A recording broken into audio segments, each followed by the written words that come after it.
सब लोग ऐसा विश करते हैं, लेकिन इसके लिए आपने कभी सोचा है कि आपका क्या कंट्रीब्यूशन होता है इसमें? आप सोचते हैं कि ऐसा होना चाहिए, लेकिन आप करते क्या? ये एक सोचने की बात है।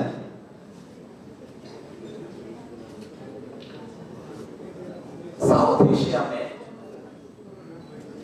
हमारा जो फूड हैबिट है ऑलमोस्ट कॉमन है। साउथ एशिया के जो 5-6 कंट्री है, हम लोग सीरियल्स बहुत ज्यादा खाते हैं, राइस रोटी ज्यादा खाते हैं, बाकी चीजें बहुत कम खाते हैं।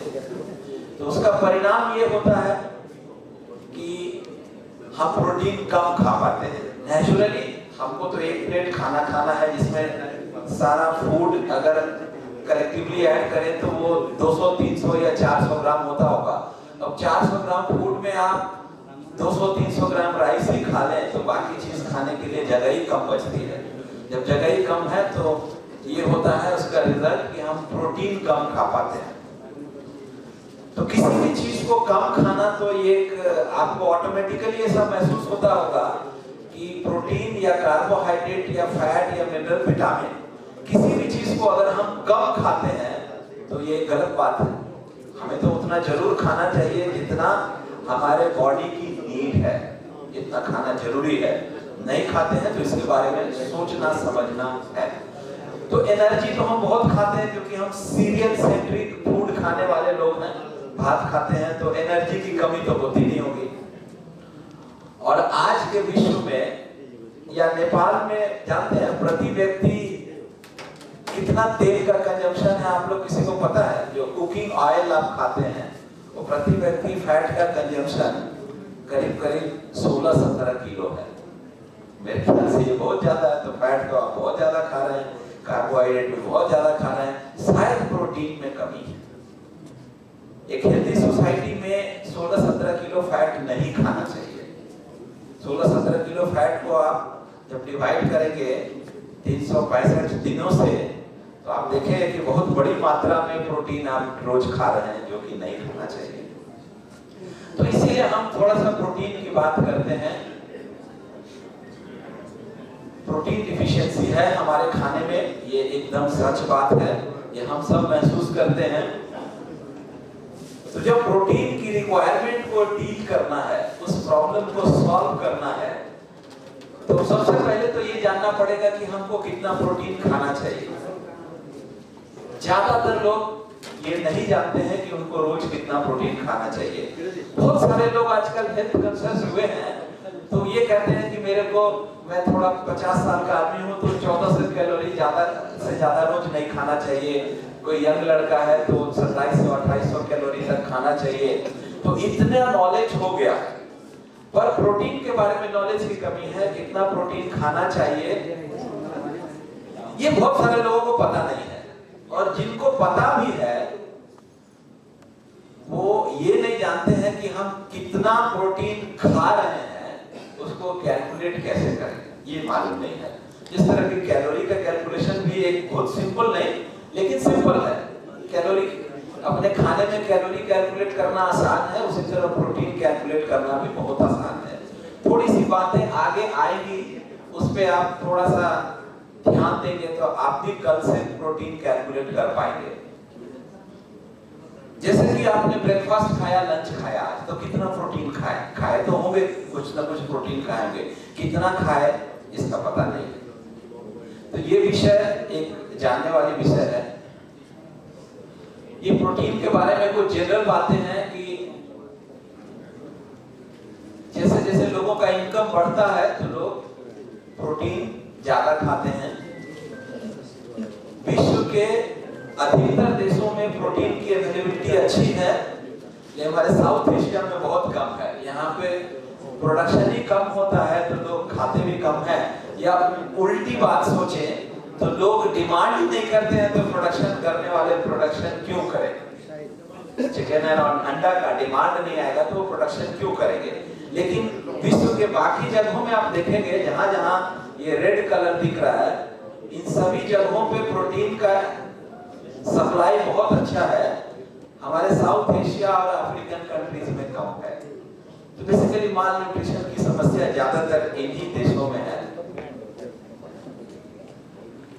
तो जो ट्रेंड आप देखते हैं कि जहाँ पे इनकम ज्यादा है वहां के लोग प्रोटीन खाते हैं। एक स्टडी के बाद समझा गया कि ये बात साउथ एशिया में लागू नहीं होती है। मतलब जिनके पास अच्छी इनकम है वो भी कम प्रोटीन खाते हैं। ये एक survey, international marketing research bureau का सर्वे है और उसका ये रिजल्ट है। शायद आप लोगों को कम दिख रहा होगा, मैं थोड़ा नजदीक जाके एक्सप्लेन करता हूं। इस सर्वे का रिजल्ट बताता है 70% लोग सोचते हैं कि फ्रूट्स एंड वेजिटेबल में बहुत ज्यादा प्रोटीन मिलता है। ये गलत है। फ्रूट्स एंड वेजिटेबल प्रोटीन के अच्छे सोर्स नहीं है। 73%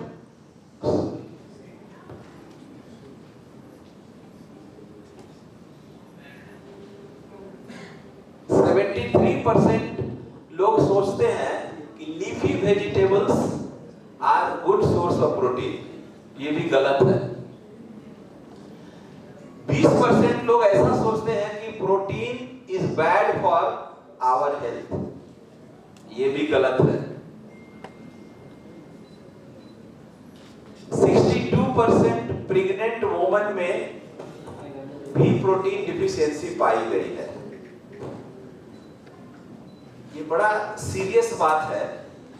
ये हम लोग की सोसाइटी ऐसी है कि प्रेग्नेंट वुमन को हम लोग काफी अच्छी तरह से केयर करते हैं, सपोर्ट करते हैं, उनके लिए किसी चीज की कमी नहीं छोड़ते हैं। फिर भी उनमें अगर 62% प्रोटीन डिफिशियंसी है तो इससे साफ एक बात झलकती है कि हम प्रोटीन के बारे में नहीं जानते हैं। प्रोटीन के बारे में जो 2-4 लाइन ही जानना चाहिए वो नहीं जानते हैं। और ये सर्वे किया गया 5 बड़े मेट्रो सिटी में। मेट्रो सिटी के लोग सब कुछ, उनके पास पैसा भी होता है, सब कुछ अफोर्ड भी कर सकते हैं। इस तरह के शहरों में ये सर्वे हुआ तो लोगों ने कंक्लूजन निकाला कि ये अमीरी गरीबी से जुड़ा हुआ मुद्दा नहीं है। प्रोटीन डिफिशियंसी हमारे देशों में, नेपाल में या इंडिया में, श्रीलंका में, ये नॉलेज से जुड़ा हुआ मुद्दा है। लोग इसके बारे में नहीं जानते हैं, इसीलिए कम खाते हैं।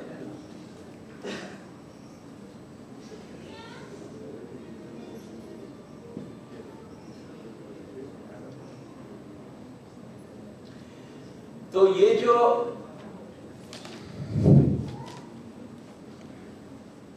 ये बात कुछ पॉइंट पे आके अटकती है कि नॉलेज की कमी है और कुछ हमारे कल्चर से रिलेटेड मुद्दा भी यहाँ पे आता है। जैसे एक बात तो पहली बात है कि नॉलेज गैप है।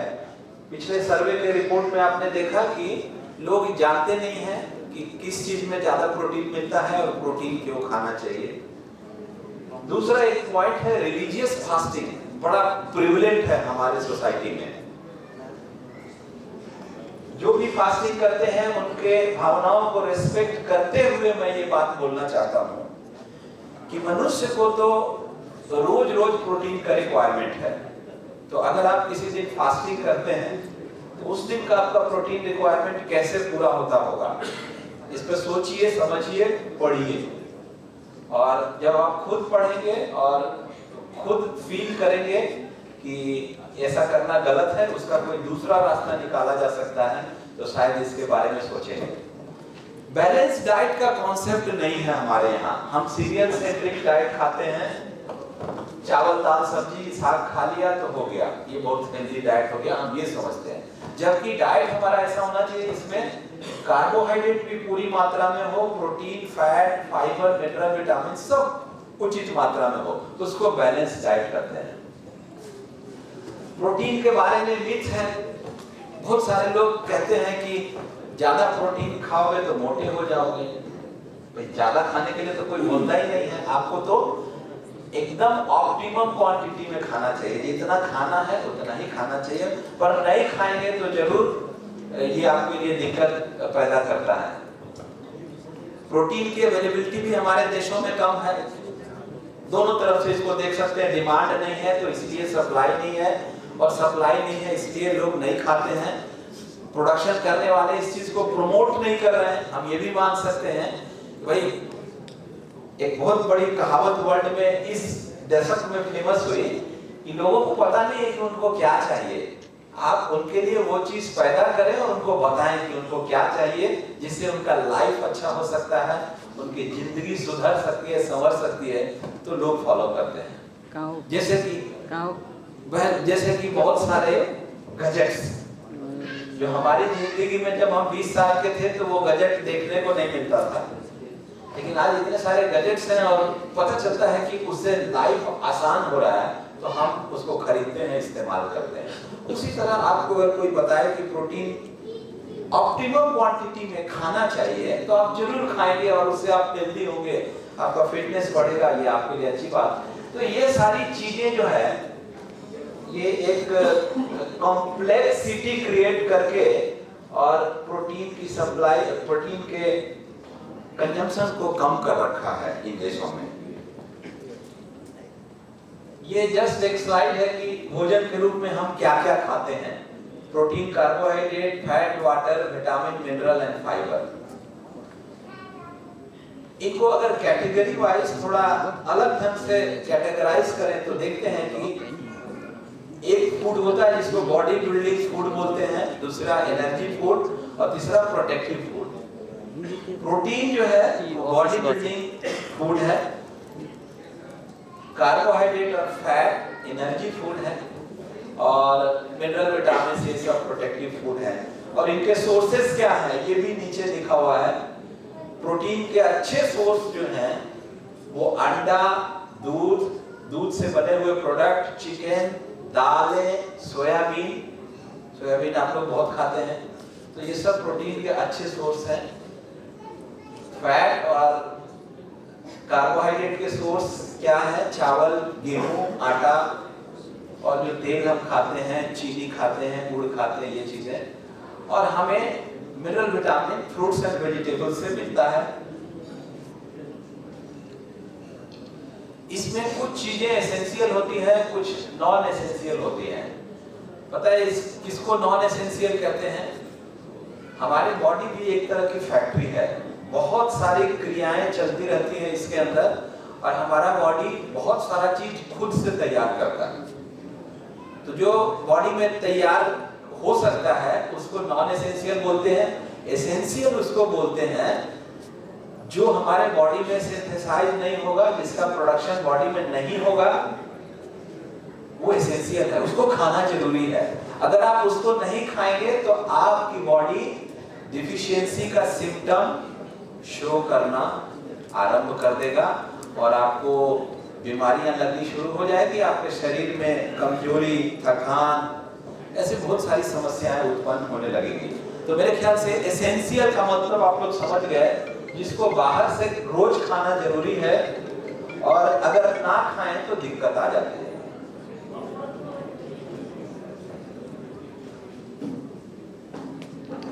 थोड़ा सा प्रोटीन के बारे में और समझने का अगर हम प्रयास करें तो वो ऐसा है कि जब हम खाना खाते हैं तो उसमें सारी चीजें रहती हैं।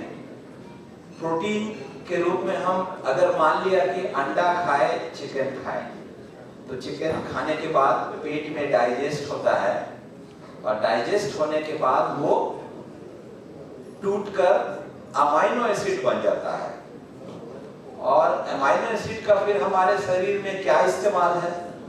अमाइनो एसिड का हमारे शरीर में फिर से नए प्रोटीन का निर्माण करने में इस्तेमाल होता है।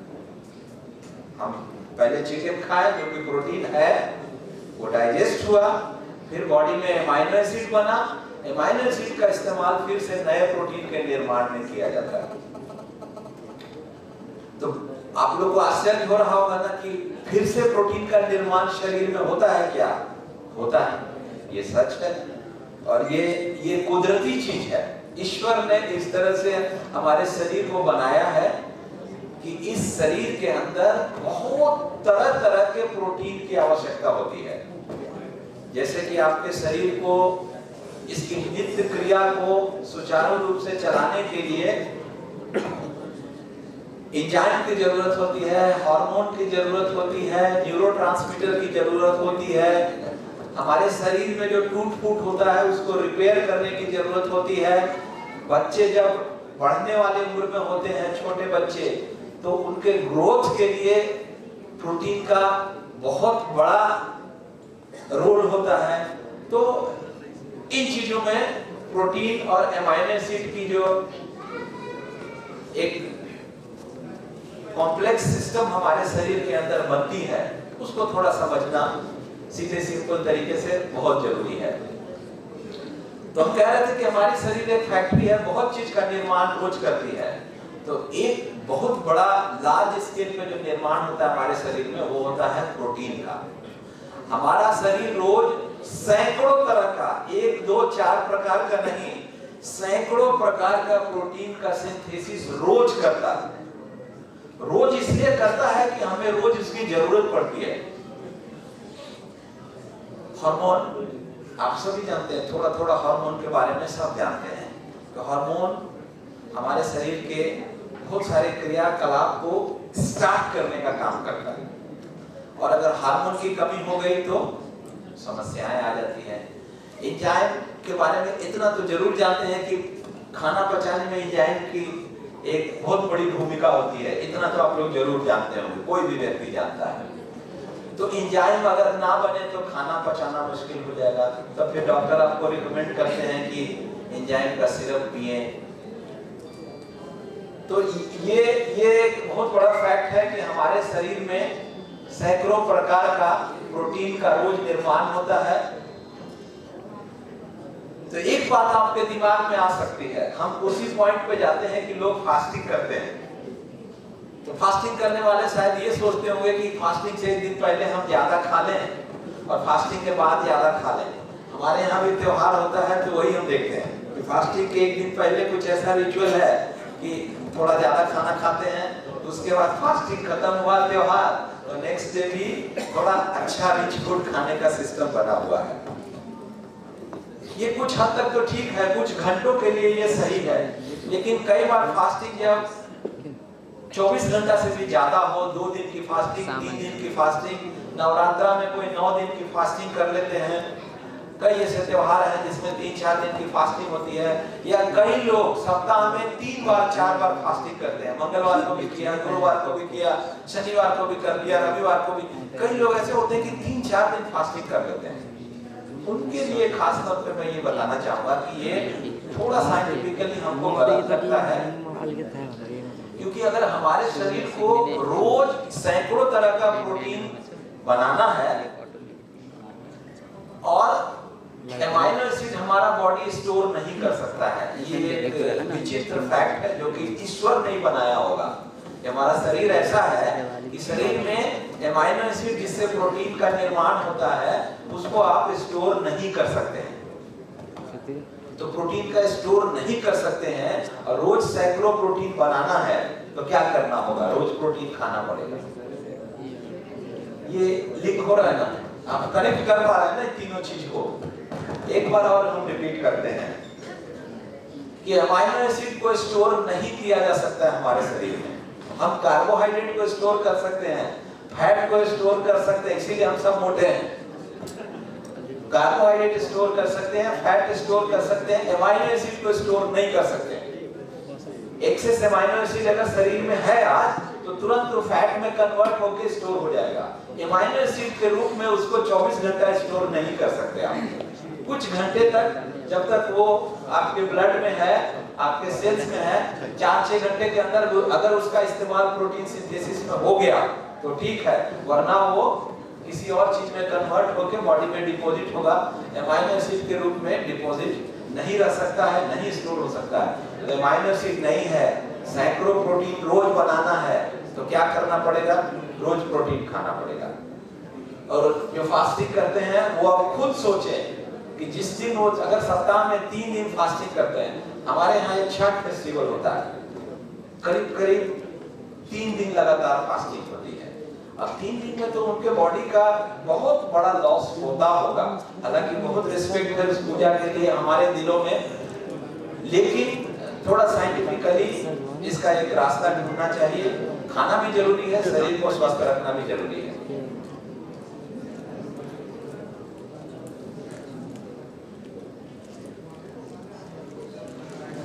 प्रोटीन के शरीर में क्या क्या सोर्स हो सकते हैं? एक तो हम खाना खाते हैं, चिकन, अंडा, दूध, मिल्क प्रोडक्ट ये खाते हैं, इनसे प्रोटीन मिलता है।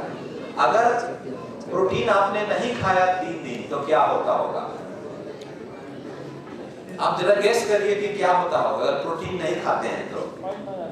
प्रोटीन अगर 3 दिन नहीं खाते हैं फिर भी हम जिंदा रहते हैं और हमारी शरीर की सारी क्रियाएं चलती रहती है, जारी रहती है। हार्ट भी पंप करता है, लंग्स भी सांस लेता है, हमारा ब्रेन भी काम कर रहा है। हालांकि ब्रेन को काम करने के लिए जो न्यूरोट्रांसमीटर होता है वो प्रोटीन से बनता है और न्यूरोट्रांसमीटर नहीं होगा तो आपका जो ब्रेन है वो फंक्शन करना कम कर देता है। ये सिग्नल जो है अभी हमारा ब्रेन दे रहा है, ये सिग्नल हो सकता है बंद हो अगर न्यूरोट्रांसमीटर सफिशिएंट क्वांटिटी में हमारे शरीर में रोज उत्पन्न नहीं होगा। तो होता क्या है कि बहुत सारी ऐसी क्रियाएं हैं जिसको शरीर रोक नहीं सकती है, अगर रोक दिया तो शरीर मर जाएगा। जो क्रियाएं ऐसी हैं जिसको रोका नहीं जा सकता है, उसके लिए शरीर क्या करता है कि अपने शरीर में जो प्रोटीन है उसी को डीजेनरेट करता है। जैसे हमारा शरीर का मसल जो है वो प्रोटीन है, तो अगर हम प्रोटीन 2-3 दिन नहीं खाते हैं या 24 घंटा के बाद शायद ये बात शुरू हो जाती है कि आपके शरीर के हाथ पैर, शरीर के किसी भी पोर्शन का मसल डीजेनरेट होता है। और डीजेनरेट होने का मतलब है कि आप धीरे धीरे कमजोर होंगे, आपका एजिंग दिखने लगेगा।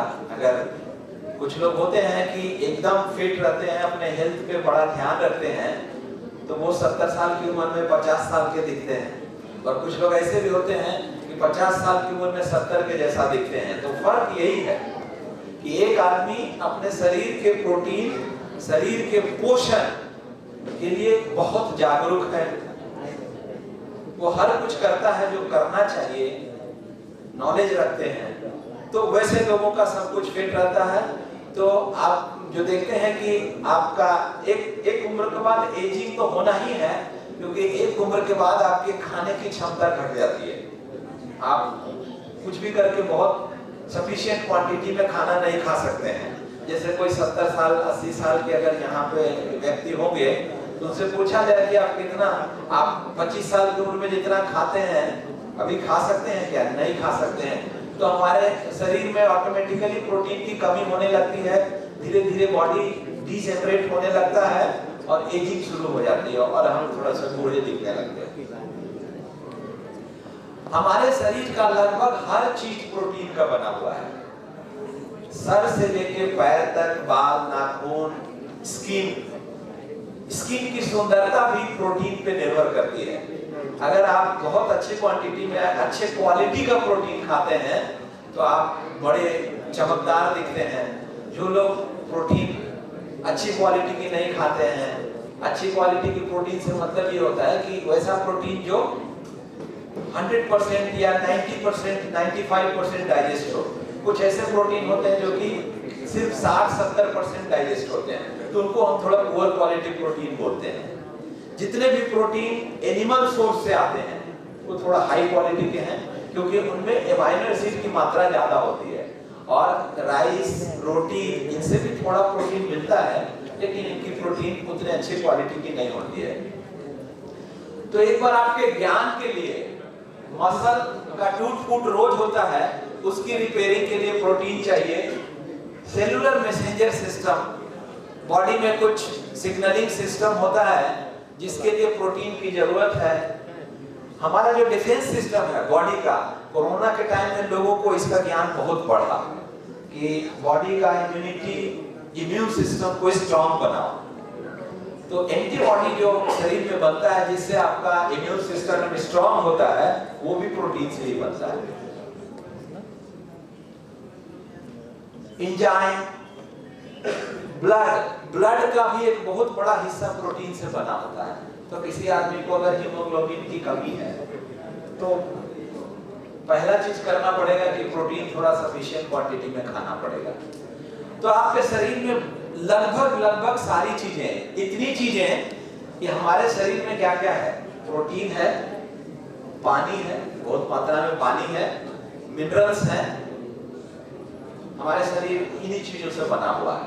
तो शरीर से अगर पानी निकाल दें तो जो ड्राई मैटर बचेगा उसमें 75% प्रोटीन रहता है। इसी से आप अंदाजा लगा दें कि प्रोटीन से ही हमारे शरीर का लगभग हमारे शरीर का निर्माण प्रोटीन से ही हुआ।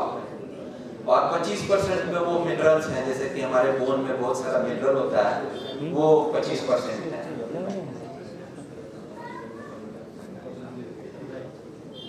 प्रोटीन डिफिशियंसी से मुख्यतः क्या समस्या आ सकती है?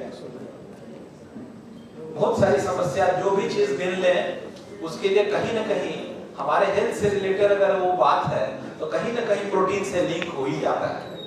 लेकिन कुछ चीजों को हमने यहाँ लिख दिया है।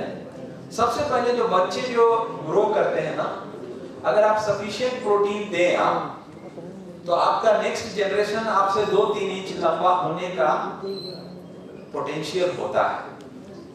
लेकिन अगर भरपूर मात्रा में प्रोटीन नहीं दें तो उनके हाइट बढ़ने का जितना पोटेंशियल होता है उससे उनकी हाइट कम रह जाती है प्रोटीन की कमी के कारण। तो बच्चे जो 17-18 साल तक ग्रो करते हैं तब तक उनको बहुत प्रोटीन चाहिए।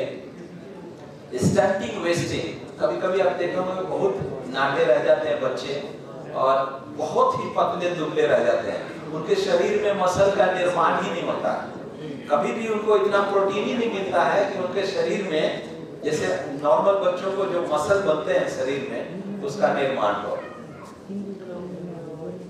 कई बार बच्चों को बहुत ज्यादा कार्बोहाइड्रेट और फैट खिलाएं, जंक फूड आज बच्चे बहुत खाते हैं, तो उनके शरीर में प्रोटीन अगर कम जा रहा है, बाकी चीजें ज्यादा जा रही है तो फैटी हो जाते हैं। उनके शरीर में लीन मास कम होता है, फैट बहुत ज्यादा हो जाता है। प्रोटीन अगर एडल्ट लोग कम खाएं तो सबसे पहले होगा कि एजिंग बड़ा फास्ट होता है, क्योंकि हमारे शरीर में रोज टूट फूट होता है। हमने ये हिट किया, इसमें 200-400 सेल डैमेज हो गया होगा, अब इसकी रिपेयरिंग होगी। इसकी रिपेयरिंग के लिए प्रोटीन जरूरी है। तो प्रोटीन अगर नहीं हम खाएं तो क्या होगा, धीरे धीरे एजिंग शुरू हो जाएगी, सारा मसल कमजोर होता जाएगा और एजिंग शुरू हो जाएगी। किसी भी बीमारी का इलाज करते वक्त अगर प्रोटीन भी आप उचित मात्रा में खाते हैं तो आपकी रिकवरी बहुत फास्ट होती है। मैं अपना पिछले 15-16 साल का बहुत ट्रैवलिंग का एक्सपीरियंस बताता हूँ। हम करीब 15-20 दिन ट्रैवलिंग करते हैं। ट्रैवलिंग करते करते जरूर हम बीमार होते होंगे। हमारे साथ भी कभी ठंडा गर्म लगता है, कभी बारिश में भीग गए, कभी ठंडी ज्यादा लगी, कभी फ्लाइट का इतना कम टेम्परेचर है कि वो एक्सपोजर लग गया, बहुत सारी समस्या आती रहती है। और हम फील करने लगते हैं कि अब हम बीमार होने वाले हैं। हर आदमी बीमार होने से पहले फील करता है कि अब थोड़ा सा बॉडी डाउन हो रहा है, हम बीमार होने वाले हैं। तो वो एक तरह का इन्फ्लेमेशन है, बॉडी में इन्फ्लेमेशन शुरू होता है, आपको फीलिंग होने लगती है। इन्फ्लेमेशन जब होता है तो बॉडी की प्रोटीन रिक्वायरमेंट बढ़ जाती है। प्रोटीन रिक्वायरमेंट जब बढ़ी है तो आपको ज्यादा प्रोटीन देना चाहिए। बिलीव मी ऑनेस्टली, और मैं सैकड़ों लोगों का विचार बदल चुका हूँ इस मामले में, कि जैसे मुझे महसूस होने लगता है कि कुछ गड़बड़ी हो रही शरीर में, हम थोड़ा ज्यादा प्रोटीन खाने लगते हैं और हम ट्रैवलिंग करते रहते हैं, रास्ते में ही बीमार होते हैं, रास्ते में ही ठीक हो जाते हैं। हमको याद है कि हमारे बचपन में मेरी दादी बताती थी बुखार लग गया तो खाना बंद 3 दिन। लेकिन अब ये कॉन्सेप्ट बदल रहा है। मेरे ख्याल से कोई वैसी बीमारी नहीं हो तो डॉक्टर के सलाह से, आपको कोई साधारण इन्फेक्शन है तो आपको प्रोटीन कंजम्पशन ज्यादा करना चाहिए। और ज्यादा प्रोटीन कंजम्पशन करेंगे तो हो सकता है डॉक्टर के पास जाने से पहले भी आप ठीक हो सकते हैं, या आपकी रिकवरी फास्ट होगी। जब कोई सर्जरी होती है तो आपने जरूर महसूस किया होगा कि डॉक्टर लोग रिकमेंड करते हैं कि आपको प्रोटीन ज्यादा खाना चाहिए, वो प्रोटीन के टैबलेट्स देते हैं। अगर पेशेंट खाना ज्यादा नहीं खा सकता है, चिकन नहीं खा सकता है, तो वो प्रोटीन के टैबलेट्स खिलाते हैं। प्रोटीन आप कम खाएंगे तो कुछ साल बाद आपका यंग एज जो है 40-45 साल की उम्र के बाद आपको काम करने की कैपेसिटी घट जाती है। बहुत यंग एज में सब चलता है, लेकिन आपको अगर 100 साल जीना है तो 45 साल के बाद की जिंदगी के बारे में भी सोचिए। उसके बाद भी 45-55 साल और जीना है आपको, और आपके काम करने की कैपेसिटी अगर घट जाए तो आप कैसे जिएंगे? फिर आप सोसाइटी पे बोझ बन के जिएंगे। वैसा कभी नहीं सोचना चाहिए। और ओवरऑल फिटनेस भी बहुत खराब हो जाता है जो प्रोटीन कम खाते हैं। ये एक नेशनल इंस्टीट्यूट ऑफ न्यूट्रिशन का रिकमेंडेशन है कि किसको कितना प्रोटीन खाना चाहिए। तो ये स्लाइड आप ऑर्गेनाइजर से ले सकते हैं। इसमें लिखा हुआ है कि एक नॉर्मल आदमी को अपने बॉडी वेट के हिसाब से 1 ग्राम पर केजी बॉडी वेट के बराबर प्रोटीन खाना चाहिए। जैसे हमारा बॉडी वेट 63 केजी है तो 63 ग्राम प्रोटीन खाना चाहिए। इसके बाद प्रोटीन का रिक्वायरमेंट आपके एक्टिविटी लेवल पे भी डिपेंड करता है। अगर आप बहुत एक्टिव हैं, बहुत फिजिकल वर्क करते हैं, बहुत एक्सरसाइज करते हैं, तो आपको थोड़ा ज्यादा प्रोटीन खाना पड़ेगा। 1 ग्राम पर केजी बॉडी वेट से थोड़ा ज्यादा, 1.1, 1.15 इस तरह से। अच्छा, जो बच्चे जिनमें ग्रोथ होता है उनका नॉर्मल रिक्वायरमेंट है 1.2 केजी, 1.2 ग्राम पर केजी बॉडी वेट। और बच्चे अगर बहुत एक्टिव हैं, स्पोर्ट्स करते हैं, तो 1.5 KG, 1.55 gram per KG body weight. Body builder, sports person तो 2 gram per KG body weight, 2.5 gram per KG body weight. जैसे एक स्पोर्ट्स पर्सन, अगर इमेजिन कीजिए कि क्रिकेटर है, वो मैच खेलते हैं तो दिन भर खेलते हैं, उनका पूरा 8-9 घंटे का मैच होता है, दिन भर एक्टिव रहना है, खेलना है। तो उनको अगर प्रोटीन सफिशिएंट क्वांटिटी में नहीं मिलेगा तो मैच हारने ही वाले हैं, उनका मैच जीतने का कोई चांस नहीं है। तो उनका प्रोटीन का जो सप्लाई होता है, उनका डिमांड होता है, वो करीब करीब 2 ग्राम से 2.5 ग्राम, जिस तरह का एक्टिविटी उनका चल रहा है उस तरह से वो लेते हैं। ये recommendation national institute of nutrition Hyderabad India में है, जो कि ह्यूमन हेल्थ पे काफी रिसर्च करते रहते हैं।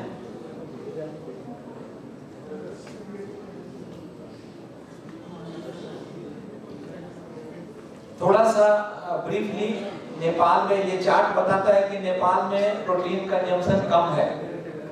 विश्व का एवरेज है 77 ग्राम, नेपाल का एवरेज 50 ग्राम से थोड़ा नीचे है। तो यहाँ पर प्रोटीन ज़्यादा खाने का और प्रोटीन प्रोडक्शन करने का भी स्कोप है। हम पूरा प्रोटीन प्रोडक्शन कैलकुलेट करके पाते हैं कि नेपाल में जितना प्रोटीन का डिमांड है वो पूरा नहीं होता है। और नेपाल के जो सबसे गरीब 30% लोग हैं, उनको तो डेली के रिक्वायरमेंट का आधा प्रोटीन मिलेगा। ये सब सोर्स ऑफ प्रोटीन है। ये चार्ट इंपॉर्टेंट है आपके लिए, इसको ध्यान से देखें और इसको चाहे तो इसका पिक्चर भी ले सकते हैं। हमें प्रोटीन 2 सोर्स से मिलता है, एनिमल से और प्लांट से। एनिमल से क्या क्या मिलता है? एक chicken, shrimp, mutton, fish, milk, curd and other milk products.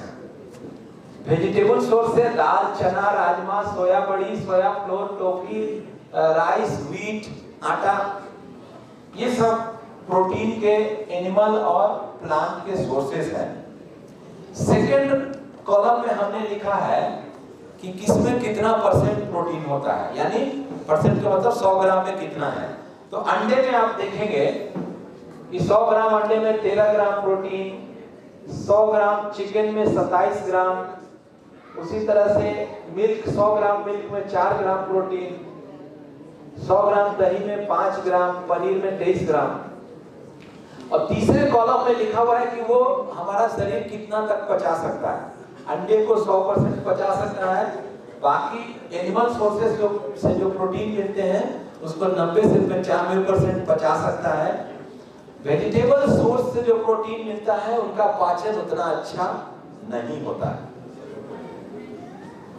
तो जैसे दाल 75%, दाल, चना, राजमा ये सब 75%, सोया जो आप खाते हैं उसका पाचन बहुत अच्छा 95% तक होता है। और जो राइस और मतलब कि भात और रोटी का पाचन 60% से ज्यादा नहीं होता है। तो इसको आप थोड़ा मनन करें। जब आप फ्यूचर में कल से आप कितना प्रोटीन खा रहे हैं कैलकुलेट करने चलेंगे तो इस चार्ट में जो लिखा हुआ इसकी जरूरत होगी। आप चाहें तो पिक्चर ले सकते हैं। अब ये दोनों टेबल में ये बताया गया है कि कौन सा प्रोटीन का सोर्स सस्ता है और कौन सा महंगा है। इसको कैलकुलेट करने का बेसिस क्या था कि जिस फूड में प्रोटीन ज्यादा होता है और उसका पाचन भी ज्यादा होता है और उसका कीमत कितना है बाजार में, इन चीजों का तुलना करके देखा गया तो चिकन और मछली सबसे सस्ता सोर्स ऑफ प्रोटीन है एनिमल सोर्स में, और सोया बड़ी, सोया का आटा, ये सब बहुत सस्ता सोर्स ऑफ प्रोटीन है प्लांट सोर्स में। और आपको आश्चर्य होगा कि जो प्रोटीन हमें राइस और रोटी से मिलती है वो बहुत महंगा है एक्चुअली, तो सस्ता नहीं है। हम अब यहाँ थोड़ा सा आपको इतना सारा भूमिका बनाने का एक ही उद्देश्य था कि आप रियलाइज करें कि प्रोटीन इंपॉर्टेंट है, खाना चाहिए। यहाँ के लोगों में, आप सबों में शायद नहीं हो सकती है, लेकिन यहाँ के लोगों में प्रोटीन डिफिशियंसी है। तो प्रोटीन डिफिशियंसी को ठीक ठाक करने के लिए प्रोटीन का रिक्वायरमेंट पता चल गया। अब हम रोज कितना प्रोटीन खा रहे हैं उसको कैलकुलेट करना तो सीख लें। बहुत सिंपल है ये तो 2 + 2 4 जैसा या परसेंटेज निकालने जैसा, गुना करने भागा देने जैसा हिसाब किताब है, बहुत इजीली किया जा सकता है। जैसे एक आदमी है 75 किलो का उसका वजन है और नॉर्मल लाइफ स्टाइल वाला आदमी है, बहुत एक्टिव नहीं है, तो उनको प्रोटीन का रिक्वायरमेंट कितना होगा? 75 ग्राम। अब देखिए वो कैसे कैसे खाना खाते हैं और कैसे कैलकुलेट करते हैं। जैसे ब्रेकफास्ट में वो एक अंडे का ऑमलेट खाए, 1 गिलास दूध पिया और 2 ब्रेड खाया, तो हमें जानना पड़ेगा कि इन चीजों में कितना प्रोटीन मिला, ठीक है ना। तो हम थोड़ा उसी चार्ट पे चले जाते हैं और आप लोगों में से 1-2 आदमी को मैं बोलूंगा कि आप लिखते रहिए ताकि कुछ चीज मेरे दिमाग से निकल जाए तो आपसे पूछ सके। तो अंडे में 13% प्रोटीन होता है, तो एक 60 ग्राम का अंडा में कितना प्रोटीन मिलेगा, थोड़ा कैलकुलेट करिए। अभी हम लोगों ने देखा था ना, अंडे में 13% प्रोटीन है, दूध में 4% प्रोटीन है, तो अगर एक अंडा खाए तो कितना प्रोटीन मिला होगा? 6.5 ग्राम प्रोटीन, ठीक है ना। 60 ग्राम का अंडा है तो 60 × 13% तो 6.5 आ जाएगा। आप अपने मोबाइल पे फटाफट कैलकुलेट कर सकते हैं। दूध 1 गिलास खाया तो मैंने मान लिया कि वो 200 ml का गिलास होगा, ठीक है। तो 200 ml, 100 ml में 4 ग्राम प्रोटीन मिलता है, तो 200 ml में कितना मिलेगा? 8 ग्राम। तो दूध से 8 ग्राम, अंडे से 6.5 ग्राम। 2 ब्रेड खाया, तो ब्रेड में थोड़ा सा आप यहाँ पे ब्रेड को ठीक से समझने की कोशिश करिए। अगर 100 ग्राम आटे का 2 रोटी खाया तो उसमें 11 ग्राम प्रोटीन मिला और उसका डाइजेस्टिबिलिटी 60% है, तो 11 का 60% ही मिला। तो 11 का 60% कितना होगा? लगभग 6.5-7 ग्राम होगा। तो उसके ब्रेकफास्ट में उन्होंने जो भी खाया उससे 6.5 ग्राम प्रोटीन अंडे से मिला, 8 ग्राम प्रोटीन दूध से मिला और फिर 7 ग्राम प्रोटीन रोटी से मिला। कितना हो गया टोटल, जरा जोड़ के बताइए। 20.5 ग्राम। तो उनके ब्रेकफास्ट में उनको 20.5 ग्राम प्रोटीन मिल गया। अब 75 में से माइनस करें तो कितना बचेगा? लगभग 54.5 ग्राम बाकी रहा। तो उतना प्रोटीन उनको कॉन्शियसली सोच समझकर लंच और डिनर में खाना है। चलो लंच में अब कैलकुलेट करते हैं कि वो क्या खा लिए। लंच में वो फिर रोटी खाए हैं 100 ग्राम का, राइस भी खाए 100 ग्राम, चिकन 100 ग्राम खाए और 75 ग्राम वेजिटेबल करी। अब आप निकालते हैं इसमें कितना कितना प्रोटीन हुआ होगा। 100 ग्राम रोटी में आपने कैलकुलेट कर लिया 6.5-7 ग्राम। अब राइस का कैलकुलेशन थोड़ा करते हैं। राइस 100 ग्राम खाया इन्होंने, हम जाते हैं पीछे। राइस में 8% प्रोटीन है, 100 ग्राम राइस में 8 ग्राम प्रोटीन मिला और उसका पाचन हुआ 60% प्रोटीन का। राइस में जो प्रोटीन है उसका पाचन, आपको थोड़ा सा ये लगता होगा कंट्रास्ट की भात पचाना तो बड़ा इजी है, भात में जो कार्बोहाइड्रेट है वो इजीली पच जाता है, प्रोटीन इजीली नहीं पचता, तो ये कॉन्सेप्ट है। तो 8 ग्राम में से 60% पचा तो कितना मिला होगा? 4.5 ग्राम। तो 100 ग्राम रोटी से करीब 6.5 ग्राम प्रोटीन मिलता है, 100 ग्राम चावल से 4.5 ग्राम प्रोटीन मिलता है। एक जनरली आपके दिमाग में रखने की चीज है। आप खाना खाते हैं तो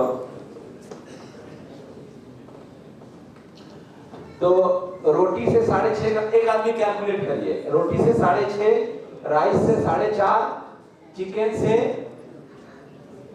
100 ग्राम, चिकन में 27 ग्राम प्रोटीन है, 96% डाइजेस्टिबिलिटी है, तो एक 4% घटा दीजिए तो लगभग 25-26 ग्राम वहां से प्रोटीन मिलेगा।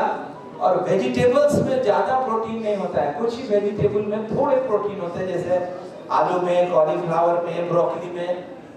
तो जो हम जनरली अंदाजे में ले लिया कि 100 ग्राम अगर वो वेजिटेबल, मिक्स वेजिटेबल टाइप का, या बहुत सारा वेजिटेबल है जिसमें प्रोटीन होता ही नहीं है, नेनुआ, तरोई, ये सब जो हम लोग कद्दू, लौकी खाते हैं उसमें होता भी नहीं है, तो हमने 1 ग्राम जस्ट ऐसे ही ले लिया। तो अब यहाँ पे देख लीजिए कि लंच में ये करीब 38 ग्राम प्रोटीन खा चुके हैं। ब्रेकफास्ट लंच में 38 ग्राम हो गया। ये क्या आप लोग ये महसूस कर रहे हैं कि ये बहुत कॉम्प्लेक्स कैलकुलेशन है या सिंपल है? सिंपल या कॉम्प्लेक्स? सिंपल है। अब ब्रेकफास्ट लंच खाने के बाद उनके पास 20 ग्राम प्रोटीन बचा हुआ, तो उनको डिनर में कॉन्शियसली अब 20 ग्राम खाना है। 20 ग्राम से ज्यादा खाएंगे तो गलत कर रहे हैं, 20 ग्राम से कम खा रहे हैं तो भी गलत कर रहे हैं। लोगों की बहुत बड़ी शिकायत होती है कि चिकन खाए तो मोटे हो गए, वो इसलिए कि आप ज्यादा खाते हैं।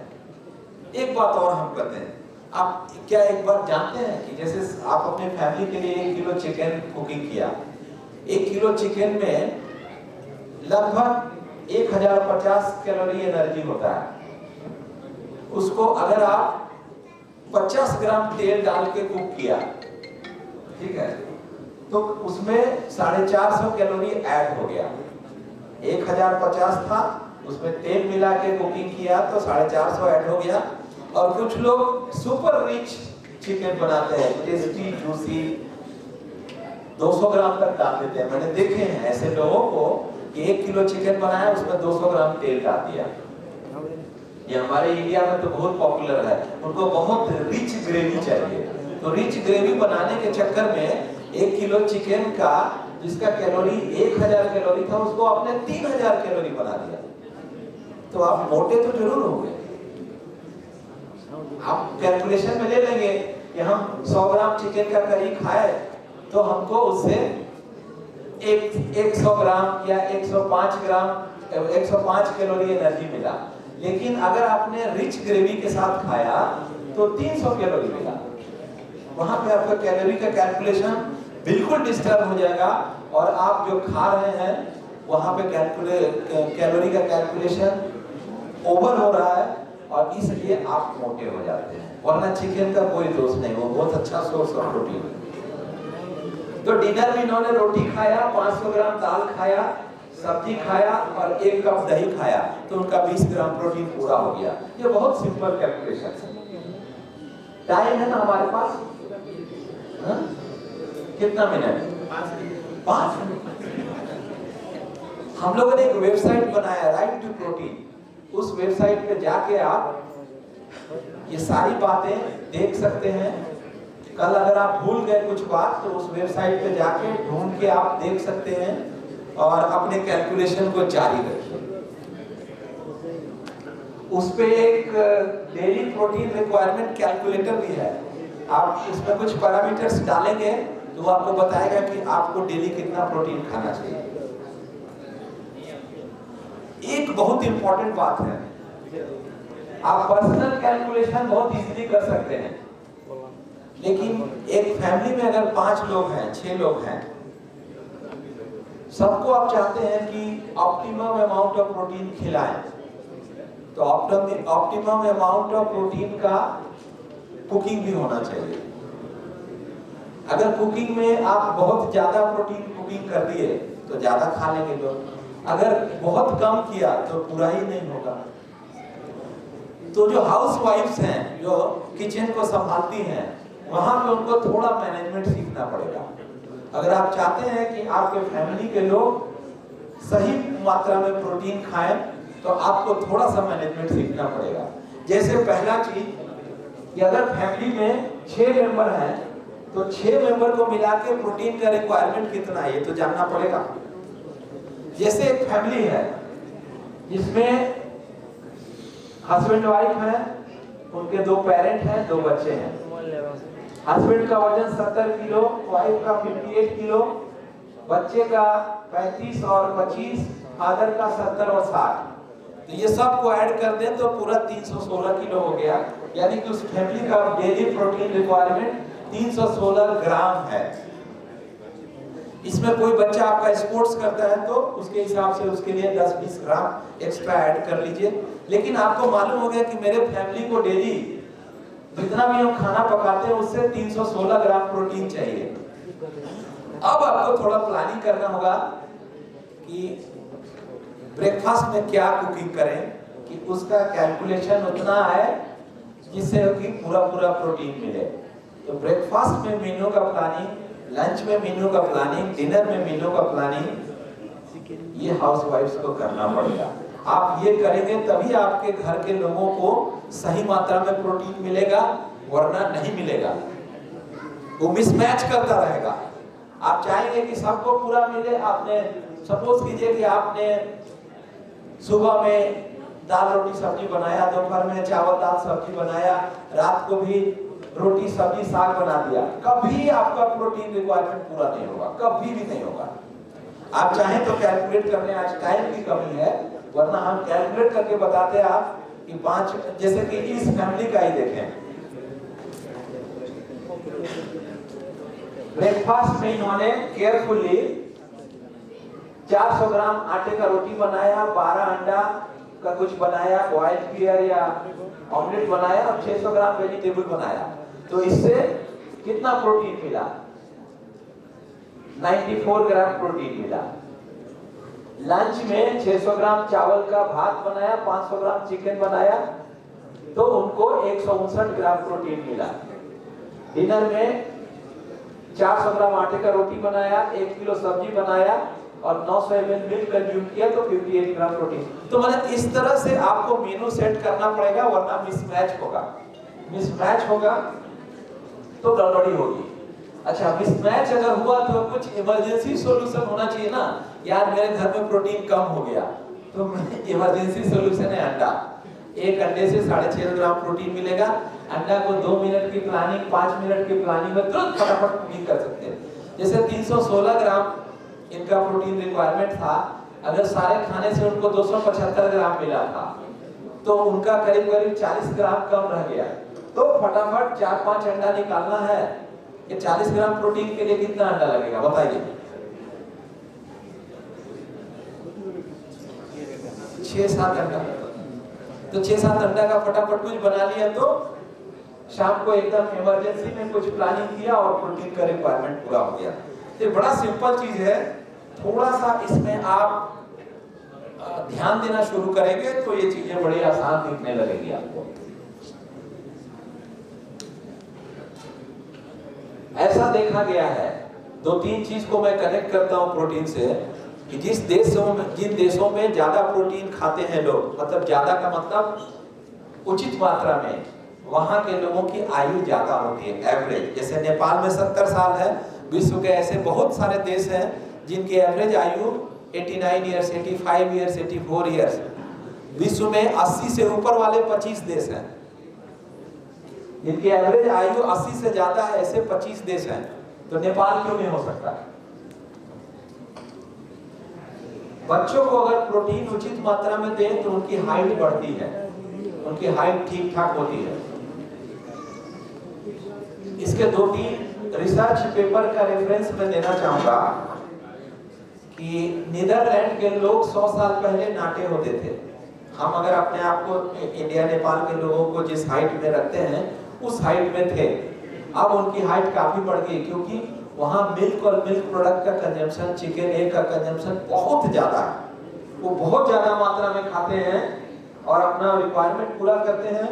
अब उनका एवरेज हाइट 183 सेंटीमीटर है, एवरेज बोल रहा हूँ।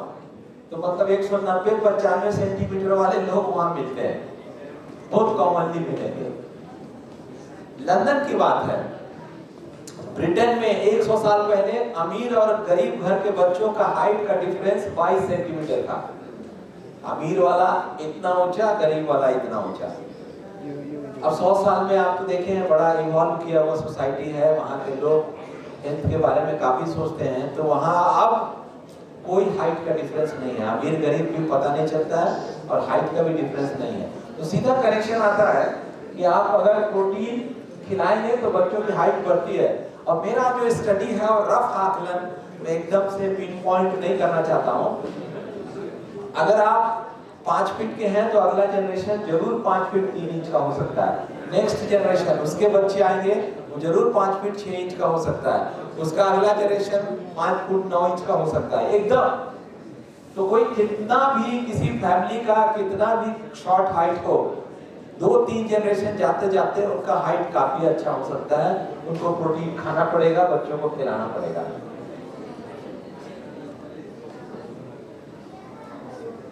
चाइनीज बहुत बड़े एग्जाम्पल है। उनका 2 जनरेशन के बाद, मतलब आज से 50 साल पहले, 40 साल पहले जो जनरेशन था, 2 जनरेशन में उनकी हाइट काफी बढ़ गई है, एवरेज हाइट। स्पोर्ट्स का परफॉर्मेंस, ये टोक्यो ओलंपिक में कौन कितना मेडल जीता, किस देश ने जीता, और उस देश के लोग एवरेज कितना प्रोटीन खाते हैं साल में। यूएसए के लोग 42 केजी प्रोटीन साल भर में खाते हैं। 42 जितना भी खाना खाते हैं वो 365 दिन में, तो उसका कैलकुलेशन आता है 42 किलो डाइजेस्टिबल प्रोटीन। अब देखिए ना, ये सब टॉप 10 मेडल वाले लोग हैं। 37 किलो, 36 किलो, 41 किलो, 37, 27, 28। नेपाल का प्रोटीन कंजम्पशन 17 किलो।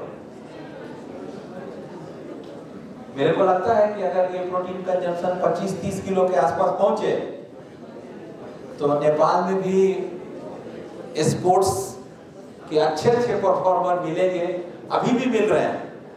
लेकिन अगर आप बल्क में चाहते हैं कि स्पोर्ट्स पर्सन हो, देश का नाम रोशन हो, तो सोसाइटी के हर एक आदमी को हेल्दी बनना पड़ेगा। और हर एक आदमी जब स्ट्रांग होगा तो उसमें से 25-50 सुपर स्ट्रांग निकलेंगे और वो मेडल जीत के लाएंगे। तो मेरे हिसाब से, मेरे विचार में, स्पोर्ट्स कंपटीशन क्यों कराया जाता है बताएं? मेरे विचार ऐसे हैं, इसका कुछ अलग विचारधारा भी हो सकती है, लेकिन मेरी विचारधारा ये है कि हम स्पोर्ट्स करा के अपनी ताकत को दिखाते हैं। ये gentleman way to express your strength of society. मतलब जेंटलमैन तरीके से हम कैसे बताएंगे कि हम बहुत ताकतवर देश हैं स्पोर्ट्स में जीत के। स्पोर्ट्स में अगर कोई 113 मेडल जीता है अमेरिका, तो सबको मानना पड़ता है और सचमुच दिखता है कि अमेरिका का हर आदमी काफी अच्छे हाइट का है, फिट है। कुछ 10-20% फैटी लोग भी हैं, लेकिन ओवरऑल उनका सोसाइटी बहुत स्ट्रांग है और वो जेंटलमैन तरीके से स्पोर्ट्स में दिखाया जाता है। तो मेरे ख्याल से हर देश को ये सोचना चाहिए कि हमारी सोसाइटी स्ट्रांग हो और स्पोर्ट्स के माध्यम से ये हम दिखाएं। तो हम अब आप सबों को, अगर आपने कुछ ग्रहण किया, आज मैंने मोटिवेट करने का कोशिश किया, इससे कुछ ग्रहण किया आपने, तो मैं आपको एक और रिक्वेस्ट करूंगा कि मेरी तरह आप भी अपने दोस्तों और रिलेटिव्स को प्रोटीन के बारे में जागरूक करें। जागरूक करने का बहुत आसान तरीका है, उनसे बात कर सकते हैं, मीटिंग्स कर सकते हैं, सोशल मीडिया के थ्रू बता सकते हैं, इंफॉर्मेशन शेयर कर सकते हैं, जो कि हम लोग करते रहते हैं। मैं बहुत बहुत धन्यवाद दूंगा नेपाल वेटनरी एसोसिएशन का कि ये कंटिन्यूअसली इस कार्य को इस देश में कई वर्षों से कर रहे हैं और इनका कंट्रीब्यूशन भविष्य में सराहा जाएगा। इसको लोग मानेंगे कि नेपाल वेटनरी एसोसिएशन ने एक बहुत सराहनीय कार्य 10-20 साल तक किया, तो इस सोसाइटी का स्वरूप बदल गया। इस सोसाइटी के लोग हेल्दी हो गए, फिट हो गए। हम कैसे थे आज मालूम है और भविष्य में कैसे होने वाले हैं ये अंतर साफ साफ दिखेगा। तो बहुत बहुत बधाई नेपाल वेटनरी एसोसिएशन को इस प्रयास के लिए। हम लोग कुछ बड़े बड़े कार्यक्रम करके भी लोगों को बताने की कोशिश करते हैं कि प्रोटीन के बारे में सोचिए।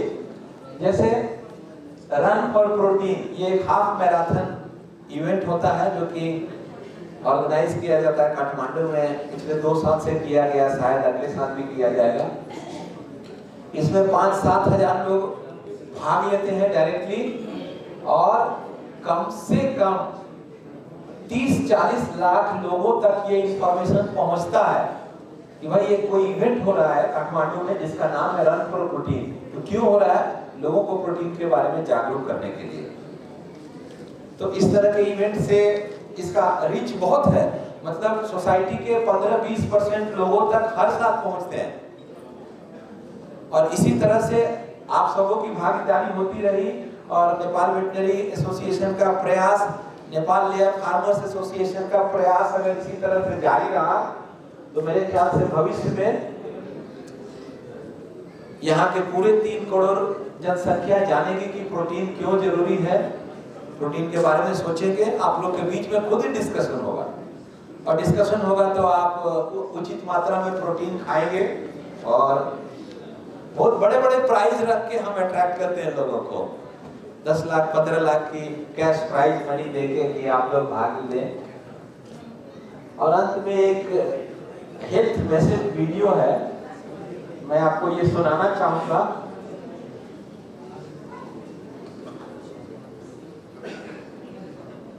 साउंड आएगा?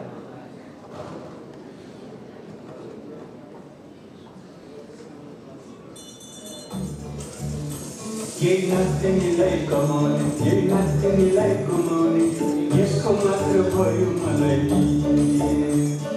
गाई पालेको यसकै लागि खुवाउनलाई डर लाग्यो, केही पनि किन छैन यसको जिउ। म के गरौँ, तिम्रो नाति हट्टा कट्टा डाँडा पाखासँगै छ, क्यारे यसलाई त्यस्तो बनाउने, मेरो नातिनीलाई बलि बनाउने। तिम्रो पीडा बुझे मैले पिछु यस्तो उपाय, यही कुरालाई ठ्याक्कै लगाए। ध्यान दिँदा पोषणलाई नबिर्सनु प्रोटिनलाई, शक्ति बढ्छ खानु नातिनीलाई।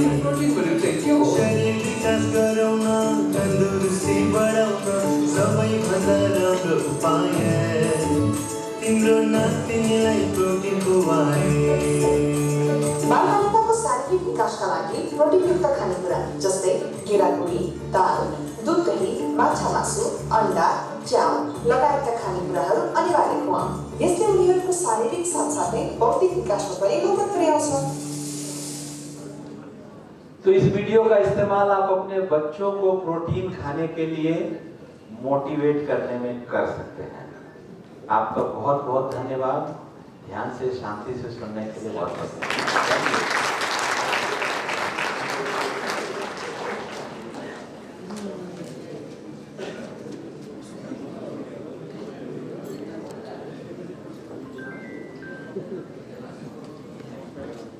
Thank you doctor Pawan Kumar. Protein को बारे में हामीलाई यस महत्त्व बारे में जानकारी प्राप्त भएको महसुस गरेका छौँ हामी सबैले।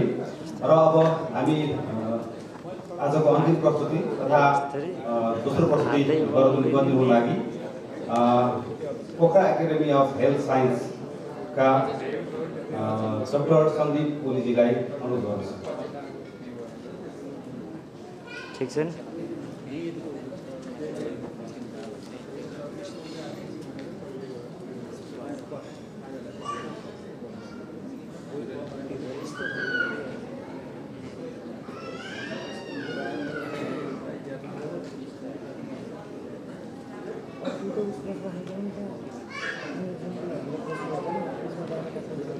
धन्यवाद। यस कार्यक्रमका अध्यक्षज्यू, प्रमुख अतिथिज्यू, विशिष्ट अतिथिज्यू लगायत विभिन्न फिल्डबाट पाल्नुभएका विशेषज्ञ व्यक्तिहरू सम्पूर्णमा नमस्कार। म डाक्टर सन्दीप ओली, पोखरा स्वास्थ्य विज्ञान प्रतिष्ठानबाट पश्चिमाञ्चल क्षेत्रीय अस्पताल। म आज यस कार्यक्रममा प्रोटिन सम्बन्धी धेरै महत्त्वपूर्ण कुराहरू हाम्रो डाक्टर पवन कुमार सरले भनिसक्नुभयो। प्रोटिन किन चाहिने रहेछ, के को लागि चाहिने रहेछ र शरीरमा यसले के फाइदाहरू गर्ने रहेछ भनेर विस्तृतमा धेरै कुराहरू भनिसक्नु भएको छ। र मैले चाहिँ अब छोटकरीमा विशेष गरी यसले हाम्रो शरीरमा कुन कुन रोगहरू लाग्नबाट बचाउँछ र अन्य के फाइदाहरू हुन्छन् भन्ने कुरा चाहिँ मैले यहाँहरूमा राख्नेछु।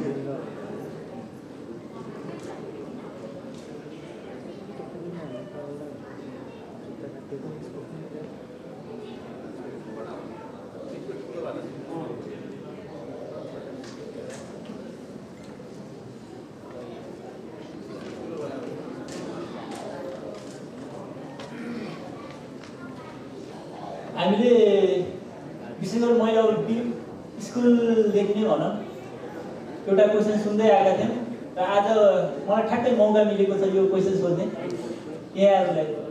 यो क्वेसन चाहिँ मैले आफूले जान्ने भन्दा पनि हजुरलाई सोधेर यसको चाहिँ उत्तर थाहा पाउनु छ।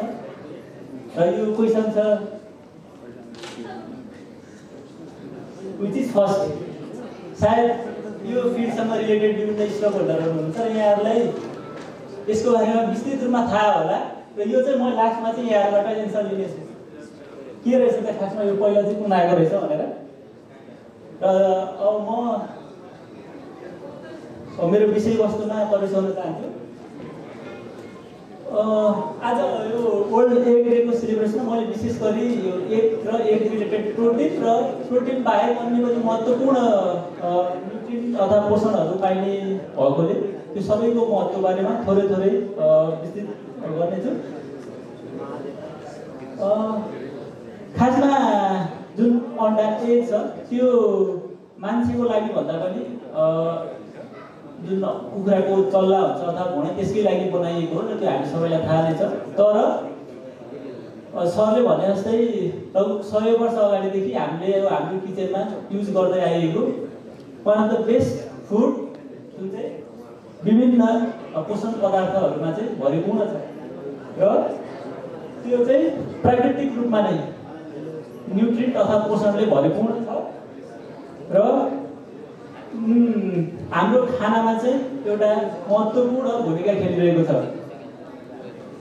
अन्डाको दुईटा भाग हामीलाई विशेष गरी थाहा छ, बाहिर सेतो भाग र भित्रको पहेँलो भाग। बाहिर सेतो भागलाई हामीले एल्बुमिन भन्ने गर्दछौँ जुन चाहिँ 2/3 भाग जति ओगट्छ र बाहिर भित्रको पहेँलो भागले चाहिँ लगभग 1/3 भाग ओगट्छ। र प्रोटिन हामीले अन्डा भन्ने बित्तिकै लगभग प्रोटिन नै सम्झिन्छौँ र हामीले योभन्दा अगाडि त्यो प्रेजेन्टेसन मार्फत थाहा भयो कि एउटा अन्डामा लगभग 6 देखि 7 ग्राम जति प्रोटिन पाइँदो रहेछ।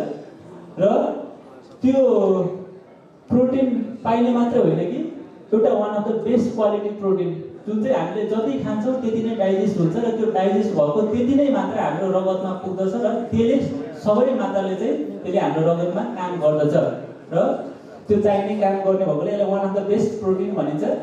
तर अब यहाँलाई पनि थाहा होला एउटा डिजाइनर एग्स भन्ने हुन्छ जुन चाहिँ त्यो कुखुरा अथवा चाहिँ जुनले चाहिँ त्यो अन्डा दिन्छ त्यसले चाहिँ खाने खानामा चाहिँ त्यो अन्डाको क्वालिटी भर पर्दछ र त्यसलाई चाहिँ हामी डिजाइनर एग्स भन्छौँ। र त्यो अझ विभिन्न अध्ययन अनुसन्धान अनुसार खानाहरू परिवर्तन गरेर अझै बेस्ट क्वालिटी अफ एग चाहिँ प्रोडक्सन हुँदै गइरहेको छ र यो चाहिँ यहाँलाई सायद थाहा होला। अनि प्रोटिन बाहेक क्यालोरी र भिटामिनहरू अनि त्यस्तै एउटा कोलिन भन्ने पदार्थ छ, यी सबै अन्डामा पाइने गरेको छ र यो चाहिँ एउटा डाटा हो अन्डामा के खानेकुराहरू पाइन्छ अथवा कुन कुन पोषणहरू पाइन्छ भनेर। एउटा क्यालोरी भनेको इनर्जी भयो, अर्को चाहिँ प्रोटिन कति पाइन्छ, त्यसपछि फ्याट बोसोहरू कति पाइन्छ, अनि अर्को भिटामिनहरू र कोलिन लेखेको छ त्यहाँ। कोलिन यो पनि एउटा महत्त्वपूर्ण पोषण पदार्थ हो। अब यसमा जुन बाहिरको सेतो भाग र भित्रको पहेँलो भाग हुन्छ त्यसमा चाहिँ कति पर्सेन्टेजमा कुन पोषण पदार्थहरू हुन्छ भनेर दिएको छ। बाहिरको जुन सेतो पदार्थ हुन्छ एल्बुमिन त्यसमा चाहिँ लगभग 88% जति पानी हुन्छ भने भित्र पहेँलो भागमा चाहिँ लगभग आधा जति चाहिँ पानी हुने गर्छ र प्रोटिन चाहिँ 11% चाहिँ हुन्छ एल्बुमिनमा र पहेँलो भागमा लगभग 17% जति हुन्छ। त्यो भनेको जुन मैले एकछिन पछि पनि भन्ने छु र पहेँलो भागमा चाहिँ लगभग अन्डामा पाइने आधा जति प्रोटिन चाहिँ त्यो पहेँलो भागमा पाइन्छ, जुन चाहिँ हाम्रो एउटा मिसकन्सेप्सन रहेको छ कि पहेँलो भागमा खालि अब त्यो हामीलाई नचाहिने विशेष गरी इनर्जीहरू मात्रै पाइन्छ र फ्याटहरू अझ धेरै हुन्छ भनेर। त्यो बाहेक थुप्रै भिटामिनहरू पाइन्छ र माइक्रोन्युट्रियन्टहरू सानो मिनरलहरू त्यसले चाहिँ शरीरमा एकदमै महत्त्वपूर्ण भूमिका खेल्छ। जस्तो सरले भने जस्तै न्युरोट्रान्समिटरहरू मसलको लागि, अनि सानो नर्भहरूको लागि, मेमोरी फङ्सनको लागि, अब शरीरको बाहिरी छालादेखि लिएर हाम्रो ब्रेन, मुटु, रक्तनली सबैतिर चाहिँ प्रोटिन र माइक्रोन्युट्रियन्टले काम गरिरहेको हुन्छ। हामीले भर्खरै कुरा गरिसक्यौँ, यसमा चाहिँ प्रोटिन बाहेक जुन पोषणहरू सबै पोषणको उत्कृष्ट स्रोत हो। अनि पहेँलो भागमा चाहिँ चिल्लो पदार्थ मात्र नभएर लेसिथिन र कोलिन, भिटामिन जस्ता थुप्रै महत्त्वपूर्ण पोषण पदार्थहरू पाइन्छ र त्यसले चाहिँ शरीरमा विभिन्न कामहरू गर्छ। यहाँ छ त्यो यो चाहिँ हाम्रो एउटा भनाइ छ, पहेँलो भाग चाहिँ अन्डाको चाहिँ शरीरको लागि हानिकारक छ अथवा चाहिँ त्यसले त्यति धेरै फाइदा गर्दैन भन्ने हामी जुन बुझ्दै आइरहेका छौँ, तर त्यसो चाहिँ होइन। किन भन्दाखेरि त्यसमा जुन फ्याट पाइन्छ त्यो फ्याट पनि दुई किसिमको हुन्छ हाम्रो शरीरमा, विशेष गरी जस्तो हामीले सेवन गर्ने फ्याटहरू जुन हामीले अब राम्रो फ्याट अथवा त्यसलाई चाहिँ अनसेचुरेटेड फ्याट भन्छौँ, अनि नराम्रो फ्याटहरू त्यसलाई चाहिँ सेचुरेटेड फ्याट भन्छौँ। त्यसमा विशेष गरी अनसेचुरेटेड फ्याटहरू पाइन्छ र त्यसले चाहिँ कोलेस्ट्रोल त बढाउँछ, तर त्यो कोलेस्ट्रोल पनि अलिकति राम्रो टाइपको शरीरको लागि फाइदा गर्ने कोलेस्ट्रोल हुन्छ। सायद हजुरले अब ब्लड रिपोर्टहरू जाँचहरू गर्दाखेरि कोलेस्ट्रोलहरूको बारेमा सायद सबैलाई थाहा भइसकेको छ। त्यसमा चाहिँ दुईवटा रिपोर्ट हुन्छ, एउटा एचडिएल भन्ने हुन्छ, अर्को एलडिएल, अनि त्यसै ट्राइग्लिसराइड लगायत अन्य फ्याटको हामीले टेस्टहरू गर्न सक्छौँ। अनि त्यो बाहेक जुन भिटामिन र मिनरलहरू छ, माइक्रोन्युट्रियन्टहरू, त्यो पनि बाहिरी जुन सेतो पदार्थ छ त्योभन्दा चाहिँ पहेँलो भागमा चाहिँ धेरै हुन्छ। त्यही भएर यदि हामीले दैनिक एउटा अन्डा सेवन गर्छौँ भने पहेँलो भाग र सेतो भाग दुइटै खान आवश्यक छ। यसमा एउटा डाटा देखाइएको छ, एउटा जुन अन्डा छ लगभग 50 ग्रामको छ एग भनेपछि त्यसमा चाहिँ सेचुरेटेड फ्याट जुन चाहिँ नराम्रो फ्याट हो त्यो चाहिँ 1.5 ग्राम छ भनेपछि जुन अनसेचुरेटेड फ्याट छ त्यो चाहिँ 3 ग्राम जति पाइन्छ। त्यो भनेको त्यसले चाहिँ हामीले शरीरमा हिसाब गर्दा चाहिँ रेसियोको रूपमा हिसाब गर्छौँ, सेचुरेटेड फ्याट कति र अनसेचुरेटेड फ्याट कति भनेर। त्यो गर्दाखेरि यसको जुन अनसेचुरेटेड फ्याटको रेसियो चाहिँ राम्रो पाइएको छ र त्यही भएर हामीले पहेँलो भाग पनि शरीरको लागि फाइदाजनक छ र खान पर्दछ।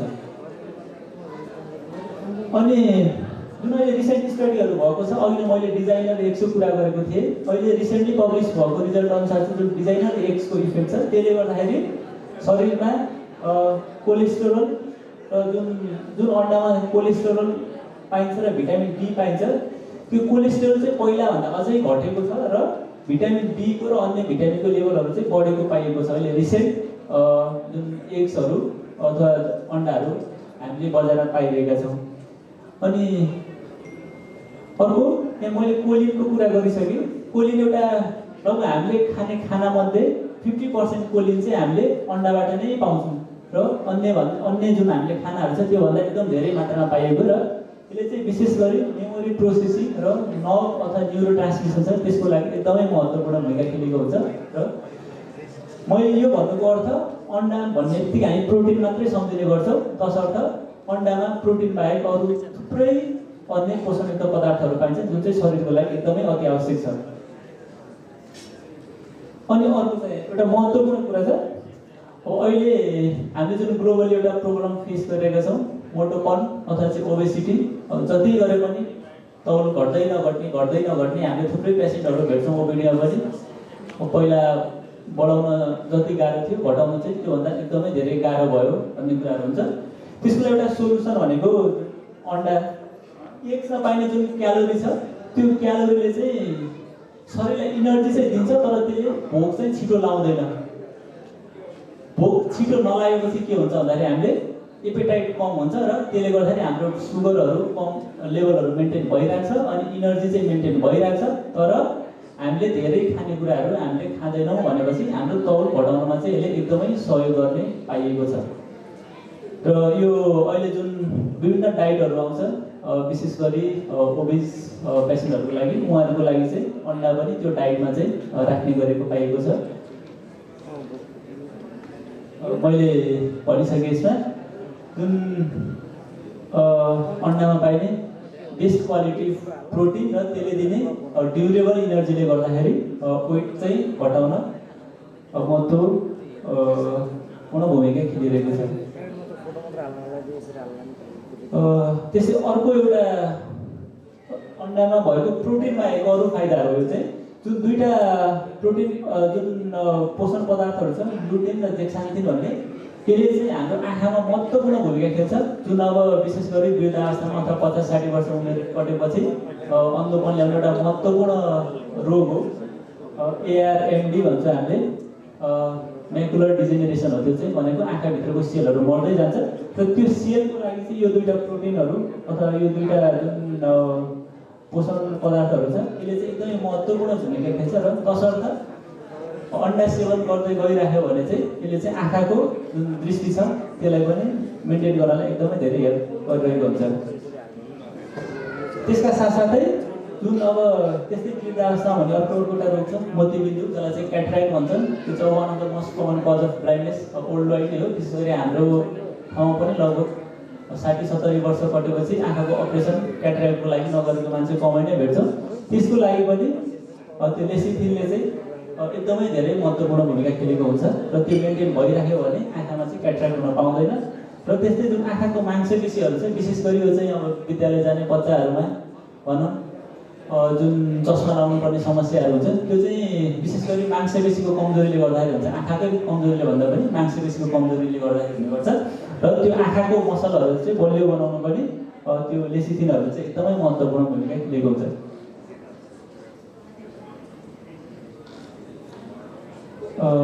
यो सबैको असर भनेको चाहिँ ब्लाइन्डनेसबाट प्रिभेन्ट गर्नु हो। र तसर्थ अन्डाको भूमिका र यसमा पाइने विभिन्न न्युट्रिएन्टहरूको भूमिका यसमा पनि एकदमै महत्त्वपूर्ण छ। अनि अर्को छ ओमेगा 3 फ्याटी एसिड। अब यसको बारेमा पनि सायद यहाँहरूले सुनिरहनु भएको होला, पढिरहनु भएको होला।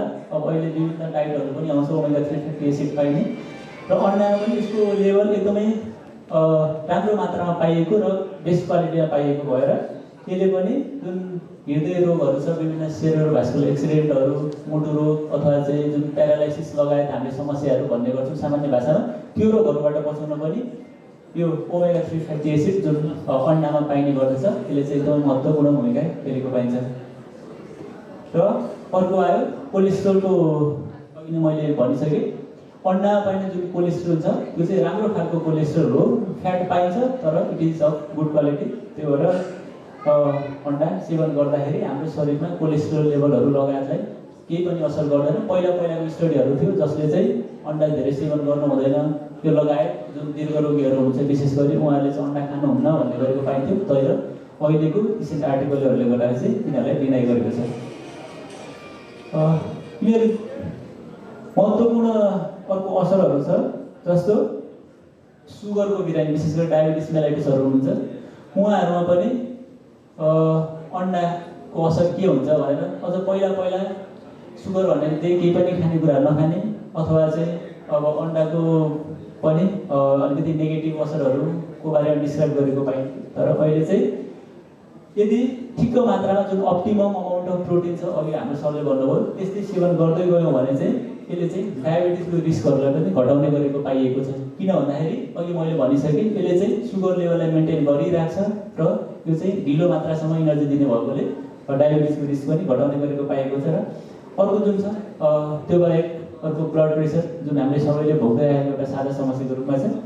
यसमा पनि अन्डाको ठ्याक्कै डाइरेक्ट इफेक्ट त छैन, तर जुन हामीले एउटा यो एस इन्हिबिटर भन्ने औषधि चलाउँछौँ, इनालाप्रिन, क्याप्टोप्रिन भन्ने सायद यहाँहरूले सुनिरहनु भएको होला, कतिले सेवन पनि गर्नुहुन्छ। त्यो औषधिले जसरी हाम्रो शरीरमा काम गर्छ, अन्डामा पाइने विभिन्न पेप्टाइडहरू छ, तिनीहरूले पनि त्यसरी नै त्यही रिसेप्टरमा काम गर्ने पाइएको भएर त्यसले ब्लड प्रेसर घटाउन पनि महत्त्वपूर्ण भूमिका खेल्ने गरेको पाइएको छ।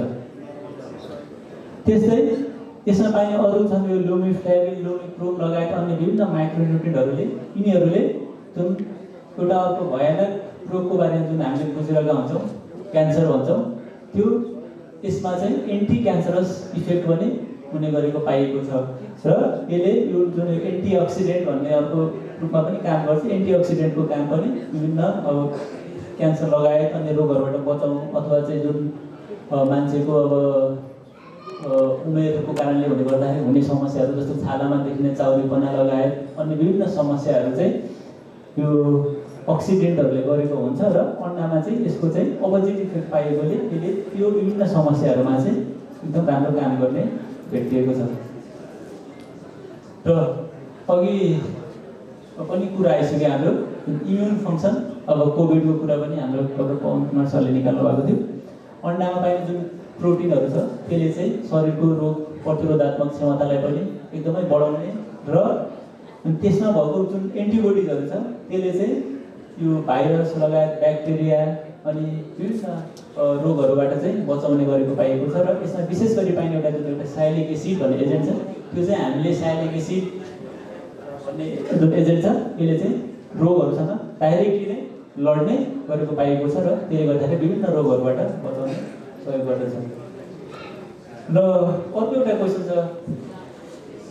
हामीले दैनिक कतिवटासम्म अन्डा खान मिल्छ? अब हामीले एउटा दुईवटा अन्डा त खाने गरेका छौँ, तर कोही कोहीले सुन्छौँ 20-25वटासम्म दैनिक अन्डाहरू सेवन गरेको हामीले सुन्ने गरेका छौँ। यसको क्यालकुलेसन भनेको हामीलाई जम्मा दैनिक चाहिने प्रोटिनसम्म नै हो, जुन अघि सरले एकदम डिटेल रूपमा सायद सबैले हजुरहरूलाई थाहा भइसक्यो कति प्रोटिन चाहिन्छ भने त्यसमा नै डिपेन्ड गर्छ। र जुन अब हाम्रो यो मेडिकल रिलेटेड एउटा अमेरिकन हार्ट एसोसिएसन भन्ने छ, विशेष गरी मुटु रोग सम्बन्धी यो एसोसिएसनले हेर्ने गर्दछ, उसले चाहिँ कम्तीमा दैनिक एउटा अन्डा चाहिँ खानामा चाहिँ अनिवार्य छ भनेर भनेको छ। त्यसले गर्दाखेरि शरीरलाई चाहिँ एकदमै फाइदा हुन्छ। तर त्यो लगायत अघि कुरा स्पोर्ट्स पर्सनहरू अनि बडी बिल्डरहरू हुन्छ, अब उहाँहरूलाई आफ्नो जुन शरीरको नेसेसरी छ, जुन जति चाहिन्छ उहाँलाई त्यो अनुसार चाहिँ अलिकति बढाउन चाहिँ मिल्छ। तर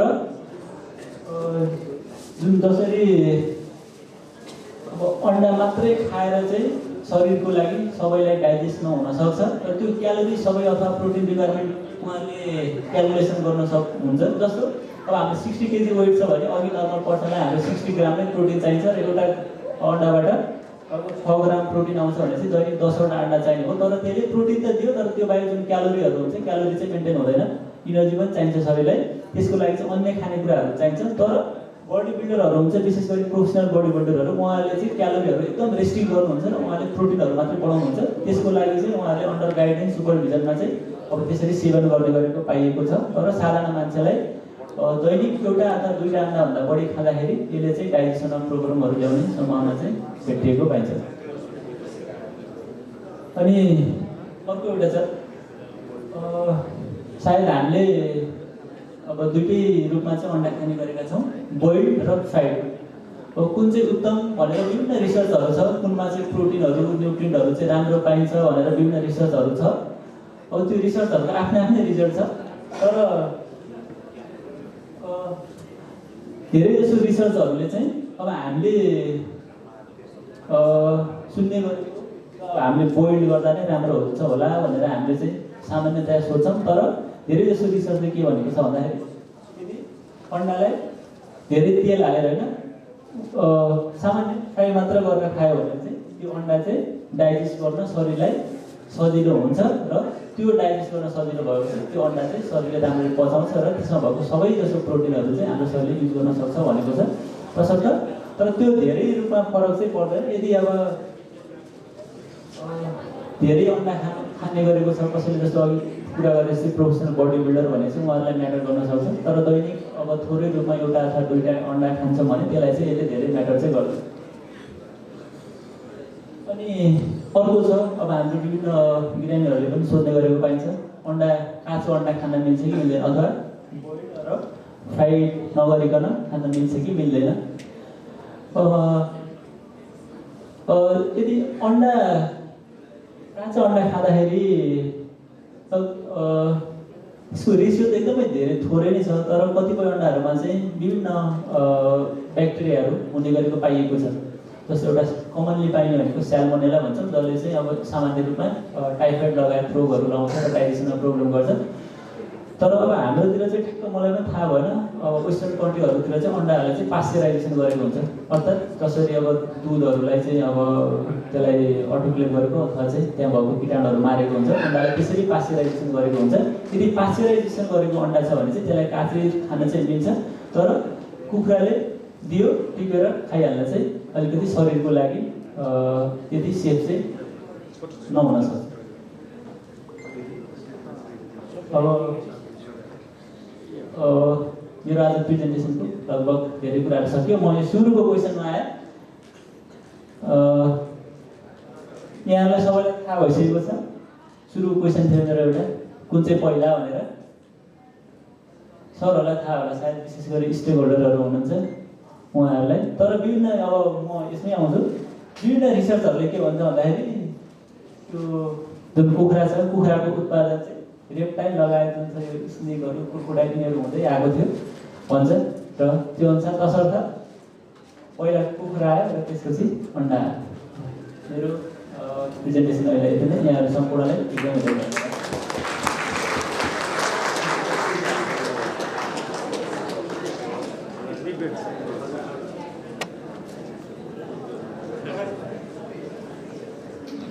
thank you doctor Sandeep Oli. अब सम्पूर्ण महानुभावहरूलाई कृपया स्वागत गर्न चाहन्छौँ। हामीमा आजका विशिष्ट अतिथि रोजगार विभागका महानिर्देशक डाक्टर उदय दाहाल आउनुभएको छ। उहाँलाई आजको हार्दिक अनुरोध गर्छु। हामी निकै नै ढिलो भइसकेका छौँ, त्यसले गर्दाखेरि अब कार्यक्रम अलिक छिटो अगाडि बढाउनलाई म कोसिस गर्न चाहन्छु। र अब अघि जुन मिडिया प्रेजेन्टेसन भयो, त्यो प्रेजेन्टेसन गर्नुभएका डाक्टर सन्दीप ओलीलाई मायाको चिल प्रदान गरिदिनुको लागि आजका प्रमुख अतिथि माननीय मन्त्रीज्यूलाई हार्दिक अनुरोध गर्छु। सन्दीप ओलीजी, thank you for the presentation.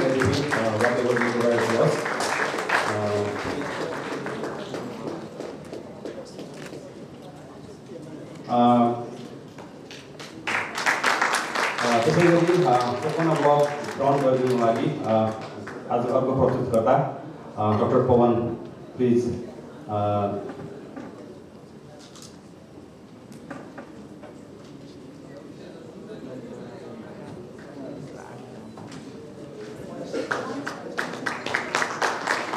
र उहाँलाई जोरदार तालिम धन्यवाद दिउँ। हामीले यो बारेमा धेरै कुराहरू गरिदिनु भएको थियो।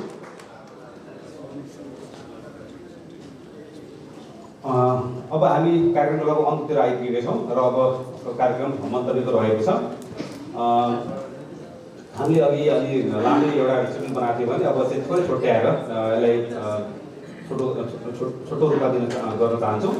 र पहिलो मन्तव्यको लागि पोल्ट्री व्यवसायीका तर्फबाट, सम्पूर्ण पोल्ट्री व्यवसायीको तर्फबाट नेपाल हाजिरी उद्योग सङ्घका अध्यक्ष श्री विश्राम पौडेलजीलाई मन्तव्यका लागि हार्दिक अनुरोध गर्दैछु।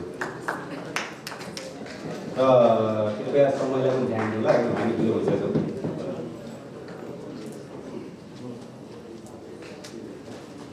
धन्यवाद। यो महत्त्वपूर्ण कार्यक्रम सञ्चालकज्यू, यो विश्व अन्डा दिवसको यो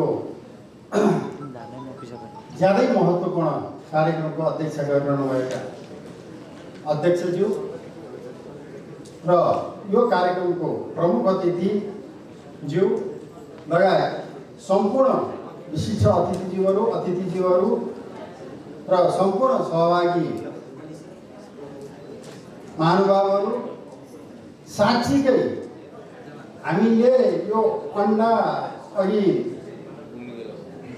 कार्यक्रमको के अरे प्रस्तुता डाक्टर पवनले भन्नुभयो यो 100 वर्ष अगाडिदेखि हामीले चाहिँ घरमा 2-4 कुखुरा पालेर खानी गरेको हो।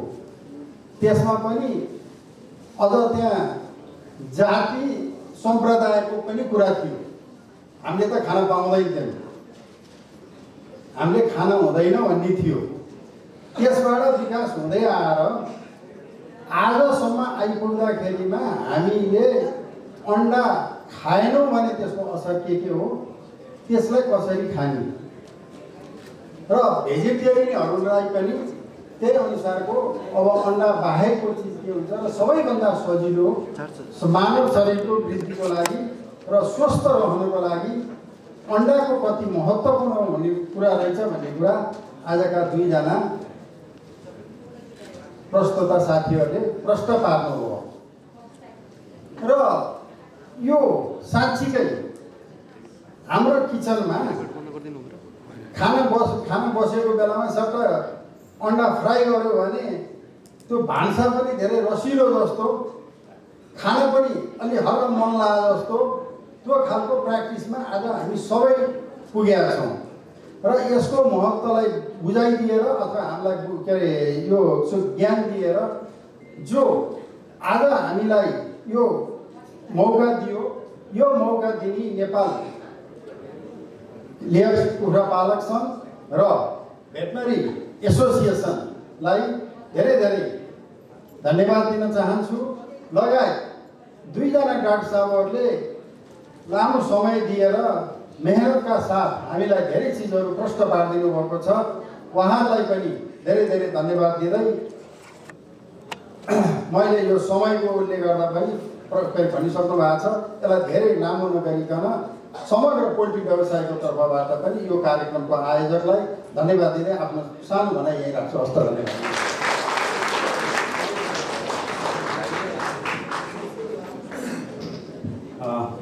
धन्यवाद। अबको मन्तव्य पशु सेवा विभागका महानिर्देशक तथा आजका विशिष्ट अतिथि डाक्टर उमेश दाहालजीलाई आउनलाई अनुरोध गर्दछु।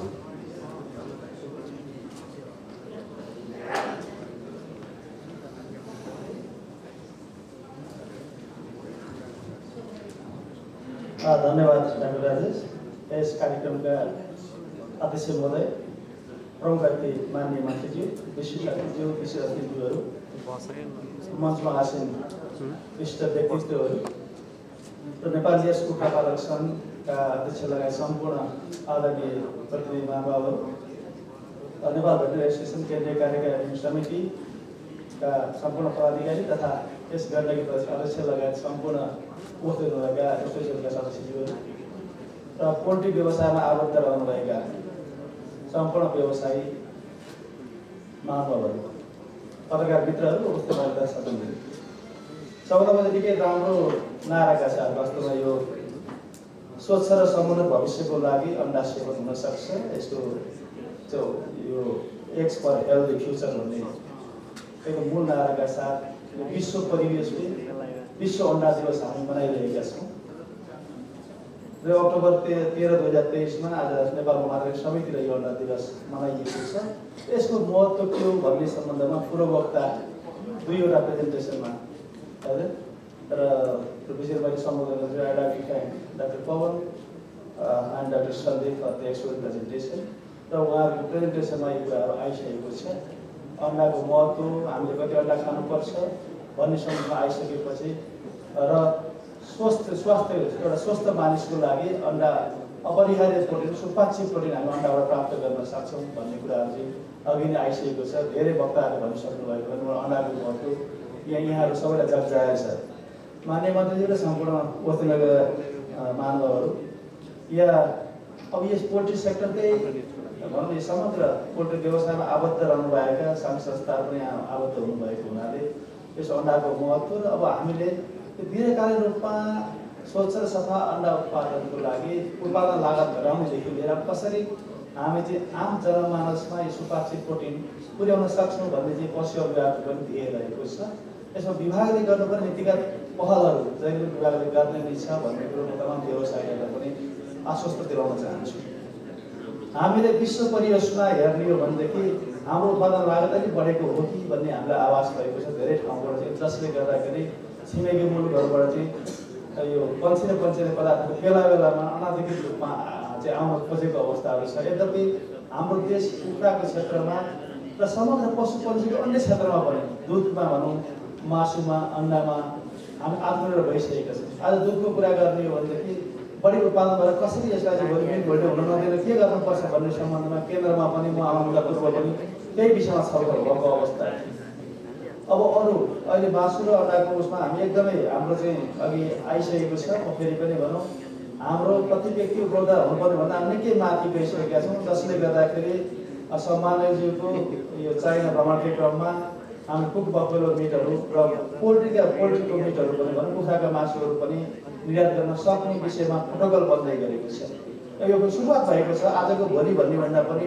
अब चाइना सरकारको रिक्वायरमेन्ट के हो त भन्ने सम्बन्धमा त्यहाँबाट पत्रकारहरू भइसकेको छ। हामीले त्यो रिक्वायरमेन्ट मिट गर्न सक्यौँ भनेदेखि अब सिधै यहाँ के देख्यो भने दुई पक्षीय चाहिँ हामीलाई दुवै पक्षलाई राम्रो हुने रहेछ।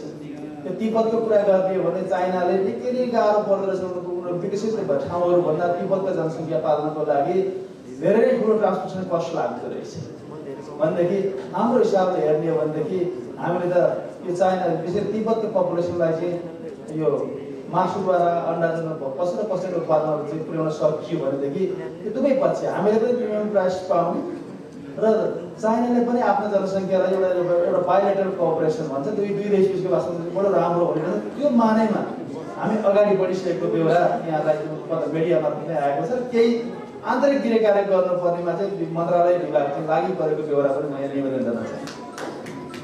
अब यो दानाको लागत मूल्य कसरी घट्छ भन्ने सम्बन्धमा प्रोटिनले यसो हेर्ने हो भने प्रोटिन वास्तवमा अपरिहार्य छ र हाम्रो बेस्ट प्रोटिन भनेको नो डाउट सोया नै हो, सोया र सोयाबिन नै हो हैन भनिसकेको। तर अन्य अल्टरनेट प्रोटिनका स्रोतलाई पनि हामीले हेरेर हाम्रो उत्पादन लागत घटाउनतर्फ लाग्नु दानाको उत्पादन, किनभनेदेखि हामीलाई थाहा छ कुखुरा पालन व्यवसायमा 60देखि 70% हरेक व्यवसायमा हुन सक्छ। कुखुरामा चाहिँ 60देखि 70% चाहिँ विशेष गरी यो दानाको मूल्य भनौँ न दानाको लागत पनि पर्ने हुनाले त्यो लागतलाई हामी घटाउन सक्यौँ भनेदेखि हामी चाहिँ उत्पादनको लागत चाहिँ घटाउन सक्छौँ। किन दाना कम मूल्यमा कसरी उत्पादन गर्न सक्छौँ भन्ने चाहिँ आजको हाम्रो आवश्यकता हो। धेरै समय लिन एकैछिन धैर्य गरिदिनु होला, समय धेरै ढिला भएछ म त्यो पनि बुझिराखेको छु र केही विभागबाट आएको एकावटा कुरा यहाँ सन्दर्भमा चाहिँ म केही सेयर गर्न चाहन्छु। यहाँको विभागबाट लिएर हामीले अगाडिका दिनमा कार्ययोजना बनाउनु पर्ने छ र दानाको उत्पादन लागत घटाउनको लागि मैले अल्टरनेटिभ प्रोटिनहरू चाहिँ हामीले यो सोचमा छ।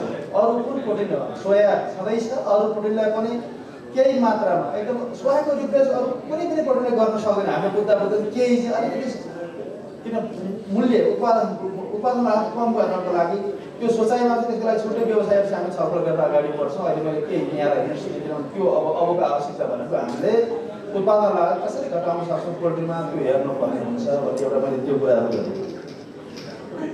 अर्को यो यहाँलाई थाहा नै छ, यहाँ सबैको बल थियो र अलिकति बिचमा हुनु यो पन्छी पालन निर्देशक हाम्रो चाहिँ यहाँलाई अलिकति म जानकारी गराउँछु। पन्छी पालन नीति नेपालमा नभएको 2068 आयो। आज हामी 12 वर्षको अभ्यास गरिराखेको अवस्था छ। 12 वर्ष भएछ तर म नीतिमा कहिलेकाहीँ यस्तै विश्व अन्डा दिवस जस्तो विश्व पोल्ट्री दिवसको बारेमा यसो छलफल गर्ने भन्दा बाहेक चाहिँ यो सेक्टरले के चाहेको छ, यो सेक्टर कहाँ छ र अबका दिन हामी के गर्नुपर्छ भन्ने सम्बन्धमा चाहिँ न व्यवसायको तर्फबाट पहल भएको देखेको छु मैले र सरकारको तर्फबाट यसरी पहल भएको मैले महसुस गरेको छु। त्यसैले अब हामी चाहिँ यो कुनै दिवस आउँछ, यो दिवसबाट रहनुपर्छ सबै हामी सबै जम्मा भयौँ। तर चाहिँ यस्ता हाम्रो कार्यक्रमहरू चाहिँ हरेक 2-3 महिनामा चाहिँ सफल गर्नु। यसो समस्या परिसकेपछि होइन बोर्डरमा चाहिँ बोर्डर घेर्न जाने अथवा अन्त जाने यसो गर्ने उसो गर्ने भन्ने भन्दा पनि समस्या आउनुभन्दा पूर्व नै हामीले एउटा कार्ययोजना बनाउँ होइन। यो सेक्टर कता जान सक्छ, प्रक्षेपण गर्न सकिन्छ नि। विगतमा यस्तो भएको थियो न, भोलि यो प्राइस यसरी घट्ने क्रममा हुन्छ कि के छ। अब आजको अवस्था के हो, आज हामी यसो गरिराखेका छौँ। अब आउँदो दिनमा यसो गर्न पायो भने राम्रो हुन्छ। हामी यसो गर्छौँ, सरकारले यसो पहल गरिदियोस् किन सरकार यहाँको साथमा छ, किन यो सेक्टर निजी क्षेत्रले हाकेको छ र नीतिगत तहमा हामीले त्यसलाई सम्बोधन गरिराखेका छौँ भने चाहिँ यी कुराहरू चाहिँ पिरियोडिक रूपमा छलफल हुँदै गर्नुहोस्। कहिलेकाहीँ समस्या भएपछि हामीले होइन मिडियामा गरे भएन उता भएन यता भएन भन्ने हुँदा तिम्रो केही बिग्रिनुभन्दा पहिले नै हामीले छलफल गर्नु जरुरी छ।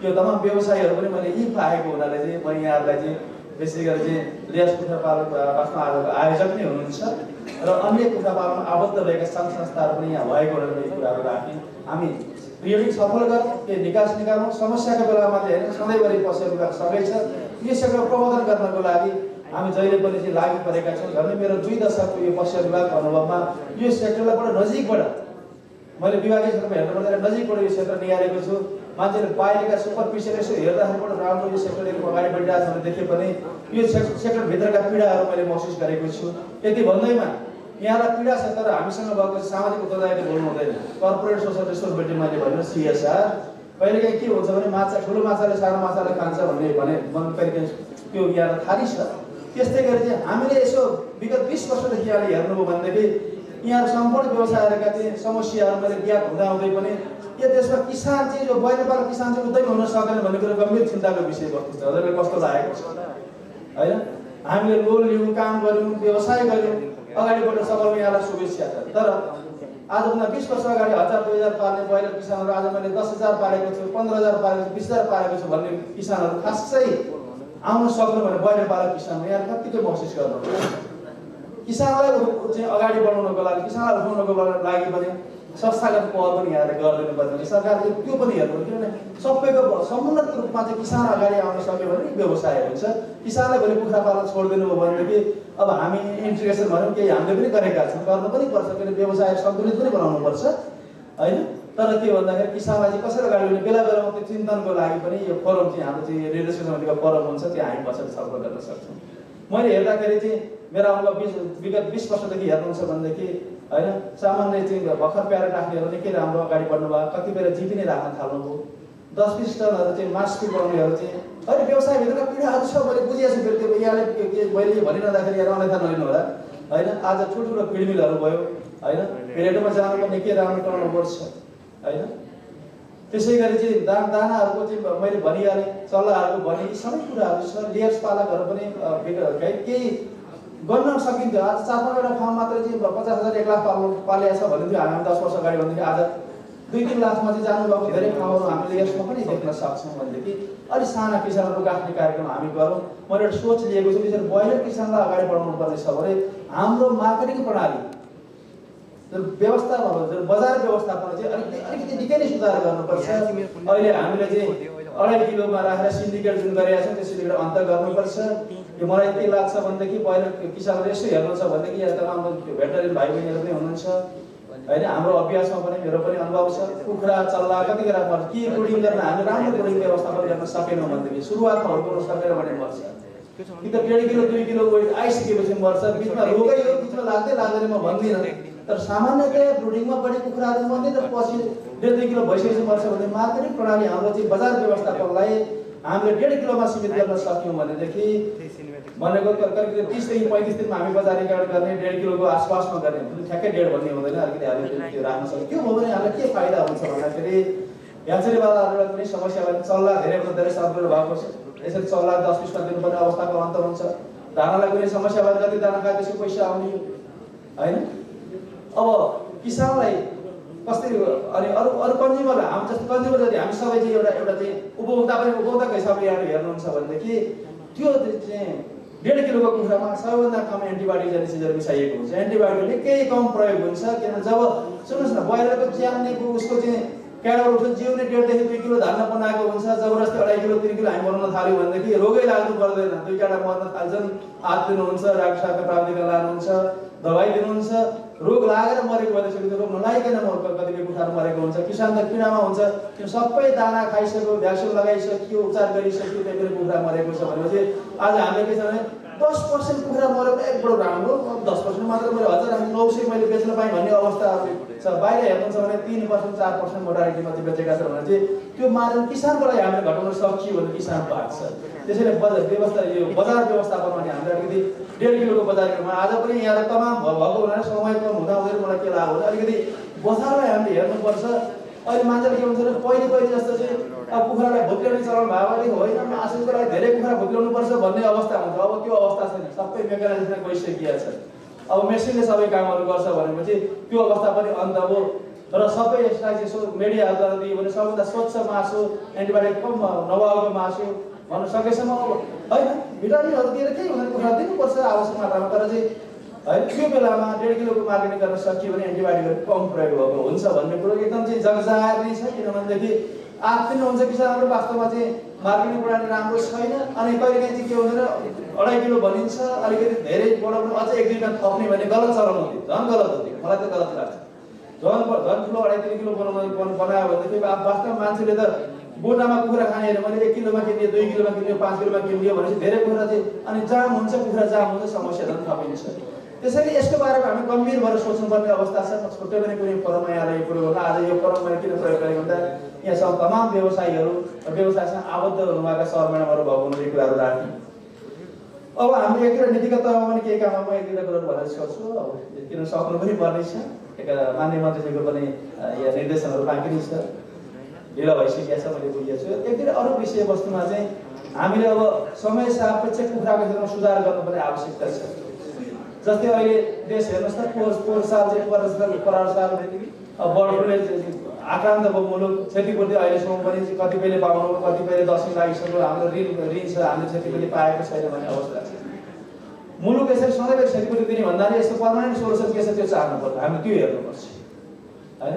क्षतिपूर्ति भने अहिलेसम्म कारणले गर्दा हामी क्षतिपूर्ति दिने अवस्थामा हामीले चाहिँ कुखुरा कलिङ गरेका छौँ, मारेका छौँ। भनौँ न यो बर्ड फ्लू नियन्त्रणको लागि त्यो अभ्यासहरू भएको छ, क्षतिपूर्ति उहाँले चाँडो पाउनुपर्छ, त्यसमा कुनै दुई मात्रै रहेन। तर अब सोल्युसन के सधैँ यसरी जाने होइन, हामी त्यसको बारेमा थप परिचित भएर सोच्नुपर्छ। हामी सबैले यो विगतको सोचाइ तयारी गर्नुपर्छ। मैले हाम्रो चाहिँ बर्ड फ्लू नियन्त्रणको आदेश हेर्ने हो 2008मा त्यो ठिक थियो भन्छु। 8मा के थियो, 7-8मा हामीले चाहिँ अभ्यास गरिरहँदा 2007-8 कुरा गर्छु, अब म थोरै भन्छु। त्यसमा एउटा झापामा आउटब्रेक हुन्थ्यो, एउटा चाहिँ सुर्खेतमा हुन्थ्यो, अथवा एउटा चितवनमा हुन्थ्यो। 2-3 आउटब्रेकको लागि आम भ्याक्सिनेसन जरुरी थिएन बर्ड फ्लू होइन। त्यो बेलामा सबै समग्र भ्याक्सिनेसन जरुरी थिएन भन्ने मान्छे हो। किनभनेदेखि एक दुई ठाउँमा आउटब्रेक हुन्छ, त्यसलाई ती हामी नियन्त्रण गर्न सक्यौँ। 2008तिर हाम्रो पोलिसी त्यही थियो।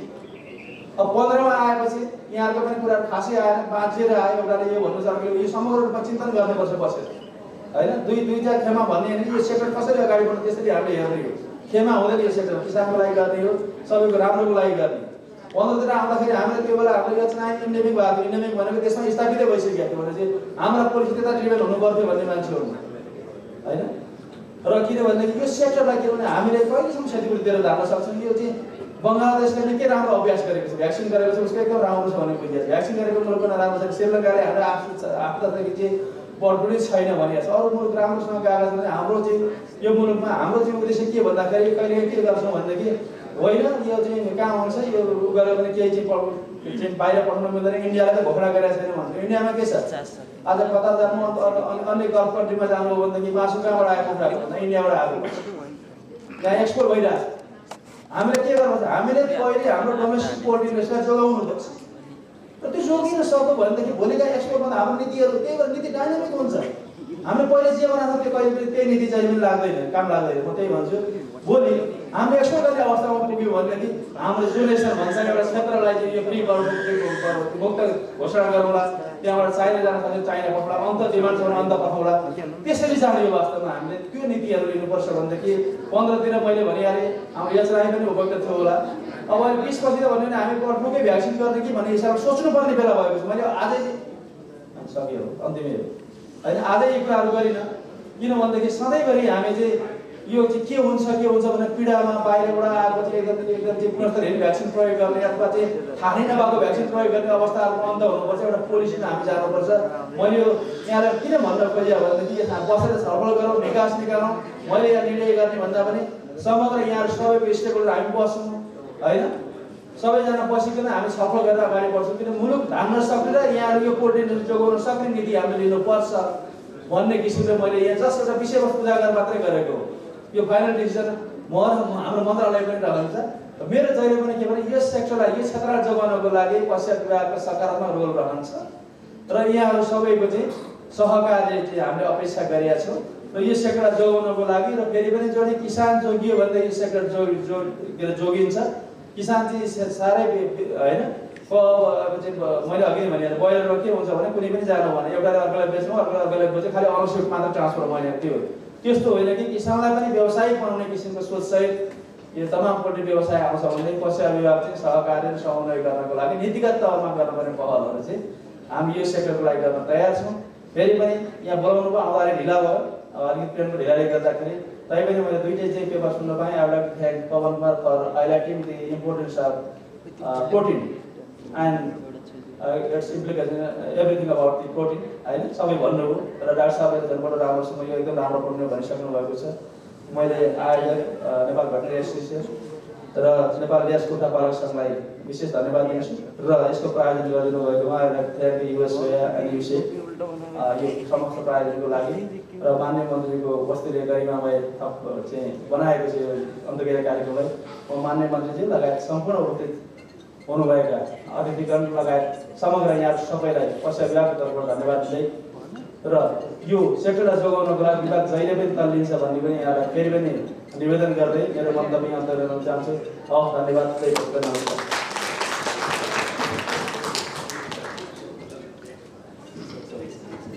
धन्यवाद महानुज्यू। अब लगभग कार्यक्रम हामी अन्त्यतिर छौँ र हामी कुनै बिहानदेखि नै मन्त्रीज्यू व्यस्त हुनुहुन्थ्यो, उहाँ तमुदेखि यहाँसम्म आइपुग्नु भएकोमा धन्यवाद दिन चाहन्छु। र अबको मन्तव्य प्रमुखजी रहेको छ माननीय मन्त्री आर्थिक मामिला मन्त्रालय माननीय मन्त्री माननीय गीत प्रकाश आले मगरज्यूलाई आर्थिक अन्त गर्नुहोस्।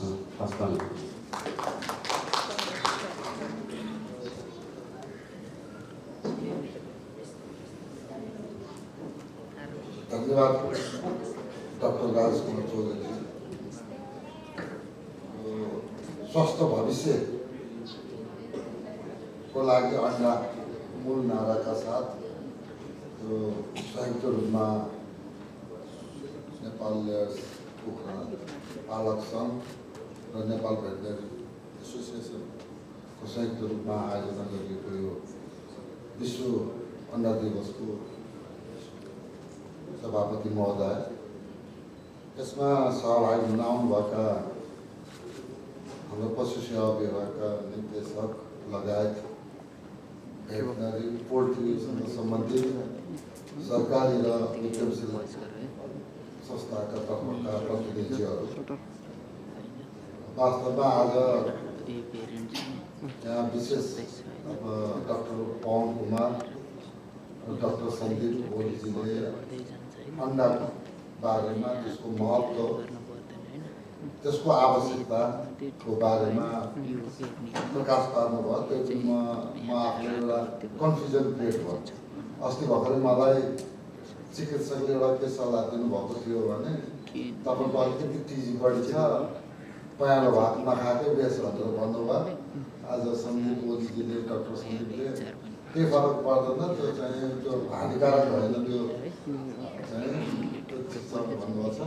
मैले त्यसको रिथिङ गर्नुपर्ने अवस्था जे होस्, आज हाम्रो टाइटल अनुसार अन्डाको बारेमा निकै चर्चा परिचर्चा भयो।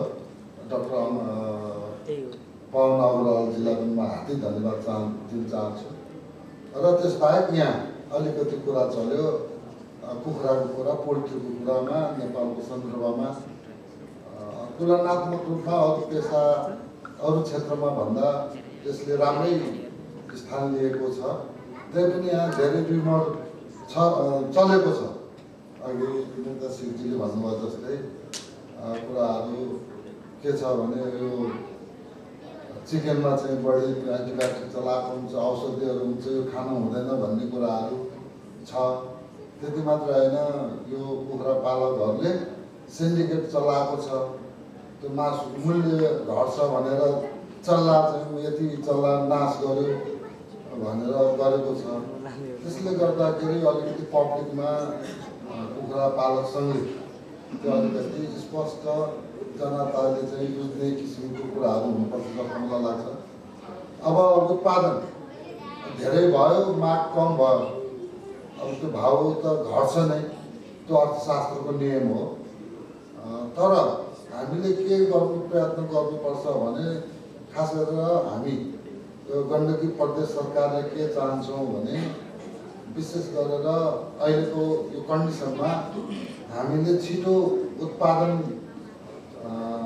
प्रतिफल दिने र चाहिँ लगानी चाहिँ लाई प्लसमा लाग्ने भन्छ रिटर्न पाउने खालका चाहिँ कामहरू गर्न चाहन्छौँ। विशेष गरेर कृषि, यो पशुपालन होइन, पक्षीमा चाहिँ त्यो सम्भव छ। अरू कुरा औद्योगिक गर्ने कुरा राम्रो कुरा होला, तर त्यसले चाहिँ लामो समय लिन्छ।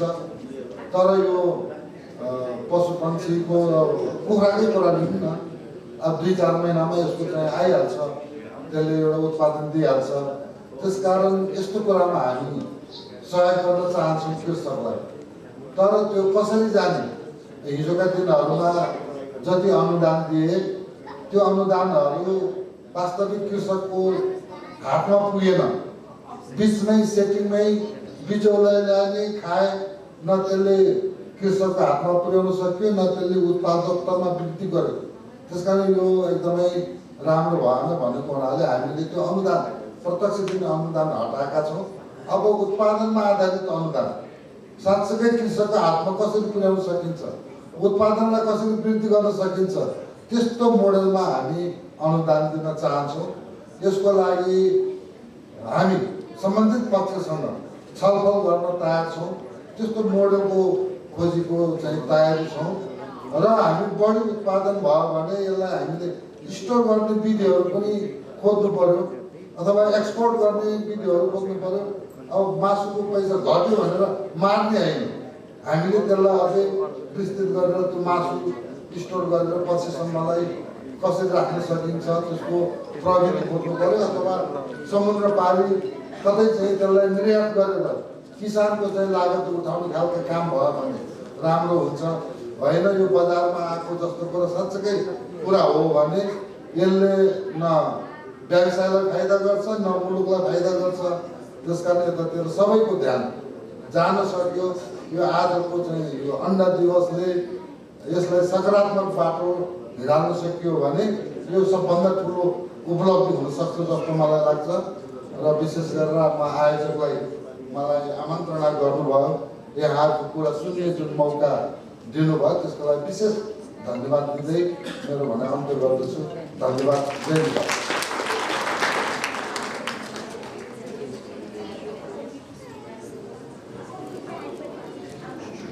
धन्यवाद माननीय मन्त्रीज्यू। हामीले अहिले कृषक व्यवसायी, त्यसै गरी सरकारको तर्फबाट नीति कार्यान्वयन गर्ने कार्यान्वयन निकाय, त्यसै गरी नीति बनाउने निकाय, तीनजनाको हामी मन्तव्य सुन्ने मौका पायौँ। धेरै धेरै धन्यवाद दिन चाहन्छु उहाँहरूलाई। र अब हामी यो कार्यक्रमको एकदमै अन्ततिर आइपुगेका छौँ र मैले कार्यक्रम सञ्चालनका क्रममा केही तलमाथि भएमा म सबैसँग क्षमा माग्न चाहन्छु र माग्दै सबैलाई धन्यवाद ज्ञापन सहितको विसर्जन यो कार्यक्रम विसर्जन गरिदिनु लागि। सरी, त्योभन्दा अगाडि हामीले आज आमन्त्रण गरेका प्रमुख अतिथिज्यूलाई यस आयोजकको तर्फबाट मायाको चिन्ह प्रदान गर्ने कार्यक्रम भएको छ र मायाको चिन्ह प्रदान गरिदिनुको लागि हाम्रो यस कार्यक्रमको अध्यक्ष नेपाल फेडरेसनको अध्यक्ष श्री काठमाडौँ खतुराजीलाई अनुरोध गर्दछु र मायाको चिन्ह ग्रहण गरिदिनुको लागि आजको प्रमुख अतिथि माननीय मन्त्रीज्यूलाई हार्दिक अनुरोध गर्दछु।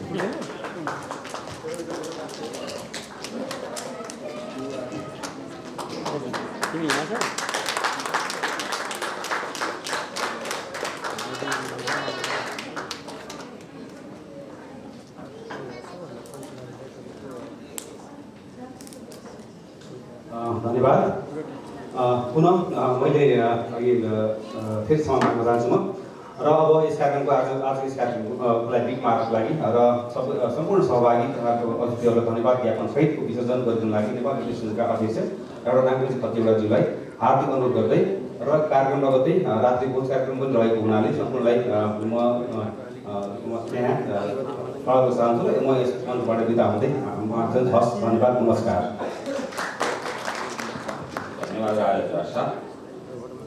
यो नेपाल भेटनेरी एसोसिएसन र रेयर पालक सङ्घ तर्फबाट आयोजित गोल्ड 21 अन्डा दिवसका प्रमुख अतिथि माननीय मन्त्रीज्यू, पशु विभागका महानिदेशक और शिक्षा परिषदका उपाध्यक्षज्यू, पशु विभागका उपमहानिदेशकज्यू, भेटनेरी सङ्घ र दाना सङ्घका अध्यक्षज्यू, र पोल्ट्रीसँग सम्बन्धित सम्पूर्ण व्यवसायी मित्रहरू, नेपाल भेटनेरी एसोसिएसनका उपाध्यक्ष लगायत सम्पूर्ण कार्यकारी सदस्यहरू र महिला तथा सज्जनहरू। अब मैले भन्ने कुरा खासै केही छैन, तर अलिकति एक दुईवटा कुरा छुट्या कुरा मात्रै भन्छु, धेरै भन्दिनँ म, किनभने हामीलाई भोक लागिरहेको छ, यहाँ सबै खाली पनि खुसी मात्रै अगाडि भएको छ। पहिलो कुरा माननीय मन्त्रीज्यू र श्रीमान महानिर्देशकज्यू, यहाँलाई मेरो अनुरोध के छ भने यो आत्मनिर्भर व्यवसाय पोल्ट्री र अन्डामा नि हामी आत्मनिर्भर छौँ, पोल्ट्रीमा नि आत्मनिर्भर छौँ, दुधमा नि हुँदैछौँ। हाम्रो कर्तव्य भनेको अब यहाँ मार्केटमा डिमान्ड सप्लाई हुँदै गर्छ, हाम्रो देश चाहिँ बेला बेलामा यो हुँदै गर्दा डम्पिङ साइट बन्छ कहिले। त्यसले गर्दा मेरो अनुरोध यहाँले नेपाल सरकारको तर्फबाट गण्डकी प्रदेश सरकारको तर्फबाट क्वारेन्टाइनलाई एकदम स्ट्रिक्ट बनाउनु, क्वारेन्टाइनलाई मतलब एकदम त्यो व्यवस्थित बनाउनु, क्वारेन्टाइन इफेक्टिभ होस्, क्वारेन्टाइन पुलिस र भन्सारको राम्रो समन्वय होस्। यो यदि तपाईँले रोकिदिनुभयो भने यो व्यवसाय फस्टाउँछ, नम्बर 1। नम्बर 2 मा सरकारले गरिदिनु पर्ने यो अन्डाको कुरा हैन। अब हाम्रो पवनजीले मतलब here very good presentation in मतलब एग्स एन्ड अबाउट प्रोटिन, अनि हाम्रो डाक्टर साहबले त्यस्तो गर्नु कति महत्त्व साथ गर्नु, यो प्रोटिनको अथवा अन्डाको अथवा अरू प्रोटिनको कति महत्त्व छ प्रचार प्रसारमा चाहिँ सरकारले र प्रदेश सरकारले लिड रोल लिन्छ। त्यति गरिदियो भने यो व्यवसाय अझ फस्टाउँछ जस्तो लाग्छ। मैले यी दुईटा कुरा भन्दै माननीय मन्त्रीजीले यत्रो अमूल्य समय लिएर कतिपय प्रेजेन्टेसन त अलिक हामीलाई नै लामो जस्तो लागेको थियो, तर धैर्य साथ सुनिदिनु भयो। यहाँलाई धन्यवाद। र यहाँले सार गर्नु मन्तव्य पनि दिनुभयो, जुन चाहिँ मतलब उत्पादनमा आधारित मात्रै अनुदान वास्तवमा ठिक हो मान्य मन्त्रीजी। पहिला वास्तवमा अनुदानहरू जति दिएको थियो वास्तवमा धेरै दुरुपयोग भएको हामीले महसुस गरेका थियौँ। उत्पादनमा आधारित दिने जुन गण्डकी प्रदेशले एउटा अठोट गरेको छ त्यसलाई यहाँलाई बधाई छ। यो कार्यक्रममा मान्य मन्त्रीजीले टाइम दिनुभयो, यहाँलाई धन्यवाद दिँदै हाम्रो विशेष अतिथि, अरू अतिथिज्यूहरू र सम्पूर्ण महानुभावहरू यहाँहरू धैर्यता साथ हाम्रो कार्यक्रममा सुनिदिनुभयो। र अब हामी के अनुरोध गर्न चाहन्छौँ भने जुन कुरा यो प्रोटिन र अन्डाको बारेमा यहाँले जान्नुभयो, यो चाहिँ गर जति तपाईँहरूमा रेप्लिकेट गर्नुहुन्छ त्यति नै कन्जम्सन बढ्छ र व्यवसाय पनि बढ्छ र रोजगारी पनि बढ्छ।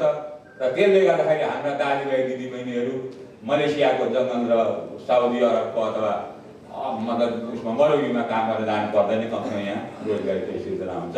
यति भन्दै यो आजको वर्ल्ड एग डेको कार्यक्रम सम्पूर्ण त्यो अन्त्य भएको यहाँहरू समस्या अनुरोध गर्छु। धन्यवाद, नमस्कार।